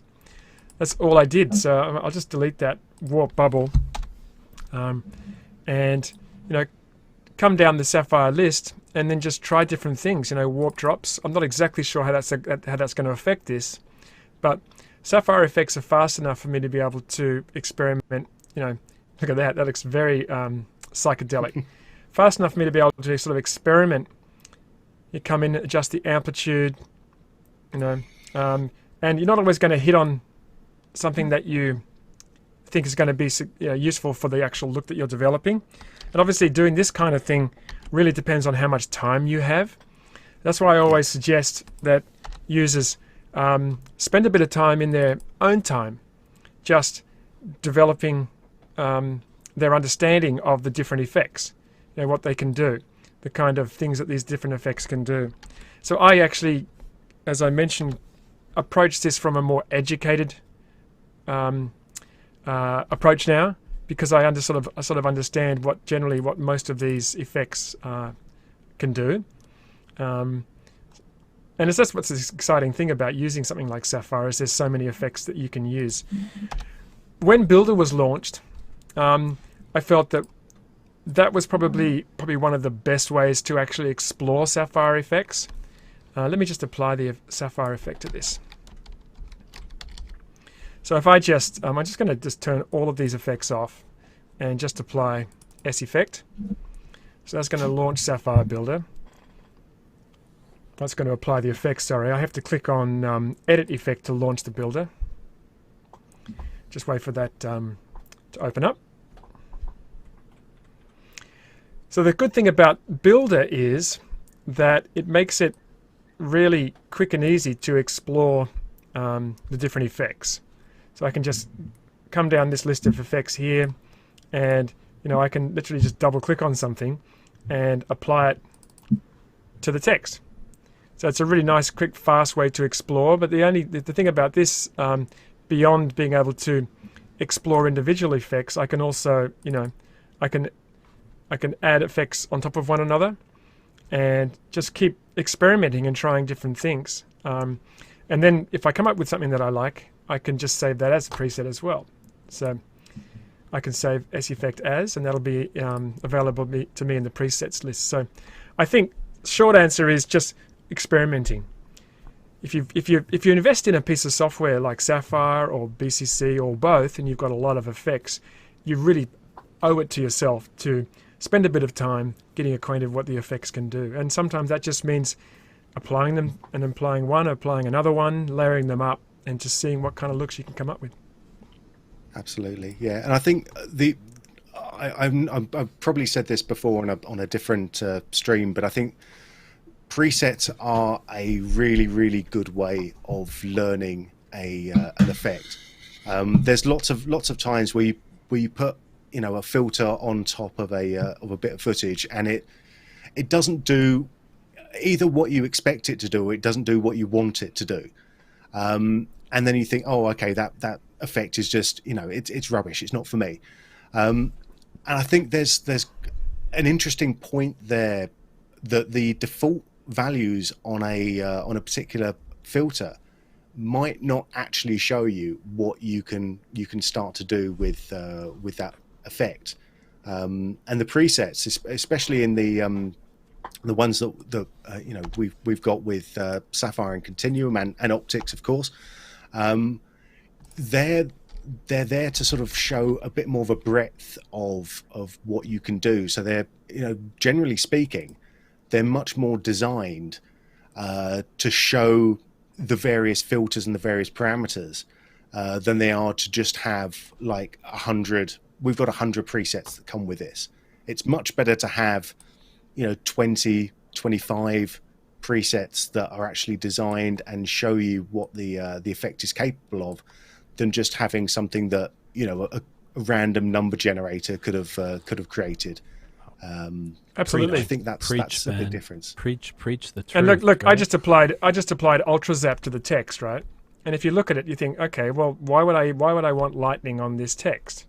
What what do I have to do to make that look any good with this text? And obviously the first thing to do would be to click to load a preset. Because if you're not aware, UltraZap has been has a setting that allows it to work specifically with text in After Effects. So, you know, rely on people like myself and Ben and Brian, who've spent the time making the presets that we think work really well with the effects. So, for example, this one here, this is specifically designed to work with text. All I've got to do is change the mode to a path, and now I have a preset that's actually working on that text. So yeah, I agree, Ben. Just go through the presets, take a look, see if there's anything that actually gets close to what you want, and then explore from there. Yeah. Yeah. Love UltraZap. Love the AE path mode you're showing in the new UltraZap. Really, really beautiful stuff, John. Yeah, it's great. Love this one. I am horribly already overusing this in all of our marketing materials. Yeah, I noticed. Sorry, that. Larissa. We hadn't noticed. Yeah, say hello to Larissa, who's watching, who's the queen of Sapphire, the head developer who writes and leads the development team. Yeah, she's already called me out for UltraZap everywhere. So guilty is charged. So let me just say, let me find some sort of shot that doesn't involve myself here with you two. So obviously the stuff you showed right there with UltraZap attracted to an AE path. Right now that is an AE only feature, right? So like, sure. Because that's like what, as a plugin, we have access to the After Effects paths, and we can obviously apply effect to that. So that's not going to work in OFX. That's not going to work in other host apps. But right, if you're thinking like, you know, a little bit above, you could think that maybe in the future we could see Mocha, right? Maybe some paths from Mocha in an OFX world, possibly work with UltraZap. Maybe, no promises, possibly. Who knows? That's the dream. That's the dream. It's very exciting. I mean, that's one of the big things about having all of this technology underneath one roof, is the fact that there's all of this cross-pollination between the product. As we've seen today, you know, Sapphire effects appear in optics effects appear in Continuum. Mocha appears everywhere. You know, there's just such a huge cross-pollination. There's so much great technology that's housed within this place. You know, you might as well use it and spread it as much as possible. I mean, I have to say, Joel had a question online about, like, will we see Power Mesh in Continuum and Sapphire? Like, currently, in the versions of the 2021 releases, Power Mesh is not in there, but that's not to say in the future, you know, you might see that added in as well. But great to hear that, you know, people are out there like Joel who are kind of using Power Mesh, getting addicted to it, right? And then jumping into Sapphire and Continuum and kind of looking for that functionality as well. I have to say, Ben, not to hijack, but are we going to talk about particle illusion at all? Are we gonna like even mention particle illusion? I hope so. I hope we've only been talking for 2 hours, and we've not even scratched the surface on any of this stuff. Yeah. How about, I think we need to do more streams. Let's just do a quick nod to PI. I do have one question, and it's going to be for John, and I'm like trying to find it right now. I'll just share my screen while you're doing that, Brian. I've said something and I've totally lost it. Hopefully I can answer it. It was something. Peter, do you know the question? I thought you may have answered it. It was a question about... I've got a question about emitter shapes. Okay, this is the one that I was just going to point out. This comes... is it possible to emit particles from a box and have depth of field using particle illusion? It looks like he's saying, is it possible to emit particles from box volume and have depth of field using PI? I don't quite know what box volume means, but depth of field, right? We could show that. Yeah, there's depth of field in the 3D in the new 3D features in particle illusion.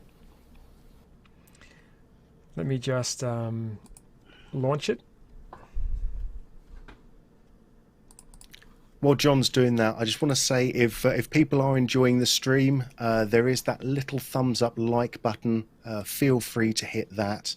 It does help out and lets people know that we are around. So, and it also means that we're much more likely to be able to do more of these types of free form live streams as well. Box emitter. I think that's what the question was. A box emitter. A box emitter. Yeah. There's not a box. There's yeah. Let me just take a look. Hang on a sec. I'm just going to find something that's not too wacky. I'm just looking through the presets here. You can see these are the presets, preset emitters for 2021. I just want to find something fairly simple. Here we go. This is good. All right.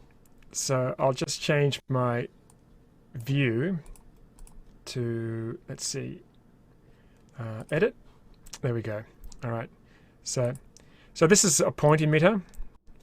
And if I come up to, you can see I have layer, and this is my emitter here. So if I tool open properties, I come up to shape. These are the different shapes I have to use as emitters. So I've got line, ellipse, area, and circle. So the only thing that actually is going to be close to a box is an area emitter, and not sure if this is going to. Let's see.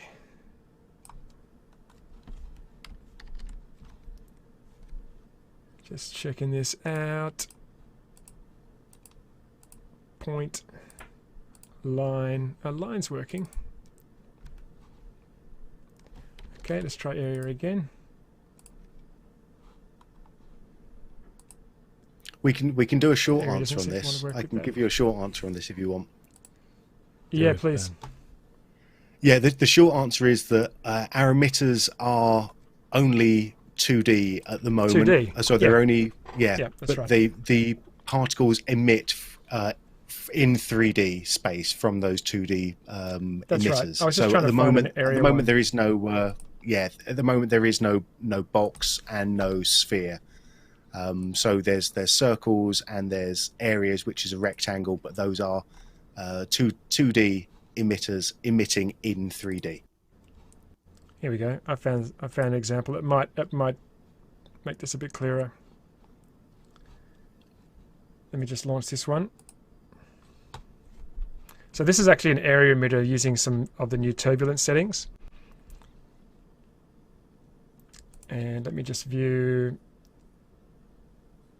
Under my view menu, I'll choose edit. Okay, so I'll just turn off motion blur and tool open properties. And you can see actually the 3D option here is already turned on, and emit in 3D is turned on. So these are actually 3D particles. And there is a camera option. If you come up to the top, if I choose camera model and choose orbit, then I can rotate. Sorry, not rotate. I want to spin around my emitter. So I just move that like that. And if I turn on use depth of field, I've got to adjust the focus length just to sort of zero in. Let me bring that down to, say, 1000. And you can see how now I've got that sort of depth of field effect. So depth of field does work with 3D, but as Ben said, there aren't currently any 3D emitters. So hopefully that answers the question. Good. It does. Great choice of words as well. There. Thank you, John. Thank you. Okay. All right. What do you think, Ben? I've ended up with a pile of papers much taller than anything I started. We tried to get through as many questions as we could, but we've been going for 2 hours and something now, and I think it's very, very clear we're never ever going to catch up on the number of questions that are being asked. So the only solution to this is obviously coming back and doing this again at some point in the future. I've got so many good questions that have come up from the chat. and I really do wish we had a bit of time to do them now. But I think it's just going to be a case, unless there's a real quickie. Is there a quickie? How about this? How about, does particle illusion work in Fusion or Resolve? That's a big yes, right? I was waiting for someone to come in there. I was waiting for someone else to I had like a horse. Yes. Everyone was just waiting for everyone to nod their heads. Yes, Paul, it does. Yeah. Paul Miller. Paul answered it before me. Paul also has called out it's martini time, which I agree with as well, Paul, on both counts. You know, some questions early on I think we can touch on very quickly. Particle illusion standalone. People are asking when the new updates are coming. The answer is soon, very soon. If you guys aren't familiar, we have the particle illusion standalone, which is the free version, right? And then we have the version integrated inside of Continuum as well. All the 2021 updates are inside currently Continuum, but stay tuned for the free version to be updated as well. So coming soon to a workstation near you. Absolutely. All right, my friends, I think Cool. we've done a great job, right? This is amazing. I have to go eat dinner. I have to eat breakfast. I have to go to bed. I know. I think a lot of people online really like the freeform style. So I think we definitely did a good job trying to answer all the questions. I definitely enjoyed it too. I liked watching everyone work. Loved watching you demo, Mary, you, John. I loved watching Ben, you open up the show on mute, which thank you very much. How about let everyone know about the sale, right? Let's do one more thing. Let's do it. Let's see if I can queue up one last graphic. There we go. I'll take this one. I'll take this one. Oh, please. Right? Thank you very much. We are having the biggest sale of the year on right now. It is running through Sunday night at midnight, so you have a couple days left. 50% off all Boris FX bundles. Those are new permanent seats. 50% off Sapphire and Mocha, Sapphire and Continuum, or Sapphire, Continuum, and Mocha as well, right? 25% off all other products.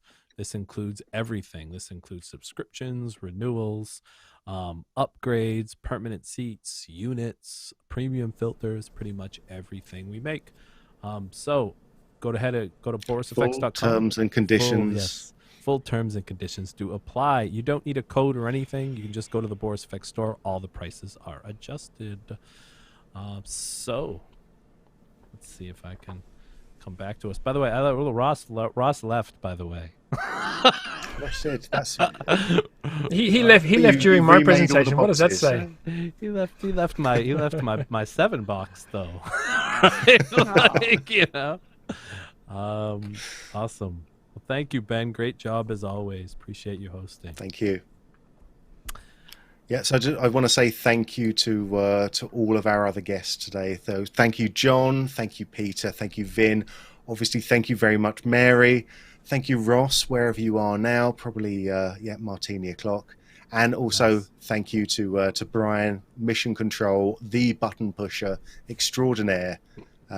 So thank you, everyone, and thanks very much to all of you out there, all of our audience who has been watching us through the last couple of hours. We will, of course, be continuing on with the live stream format.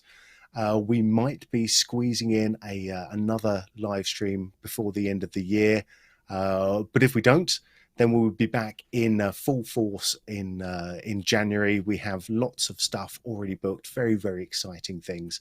But to stay all the way up to date with that, remember to join us on the socials and take a look there. Join up for our newsletter if you want to, if you are of my age and still enjoy getting spam emails. If you're down with the kids, join us on Instagram. If you are somewhere of indeterminate age, I'm not sure what the generational breakdown for Facebook and Twitter are anymore. I really wish I hadn't started this bit. So thanks very much, everyone. It's only time enough for me to say good night, good morning, good afternoon to everyone. Thanks for joining us, and I'll see you again soon. Thanks. Bye-bye for now. Bye, everybody.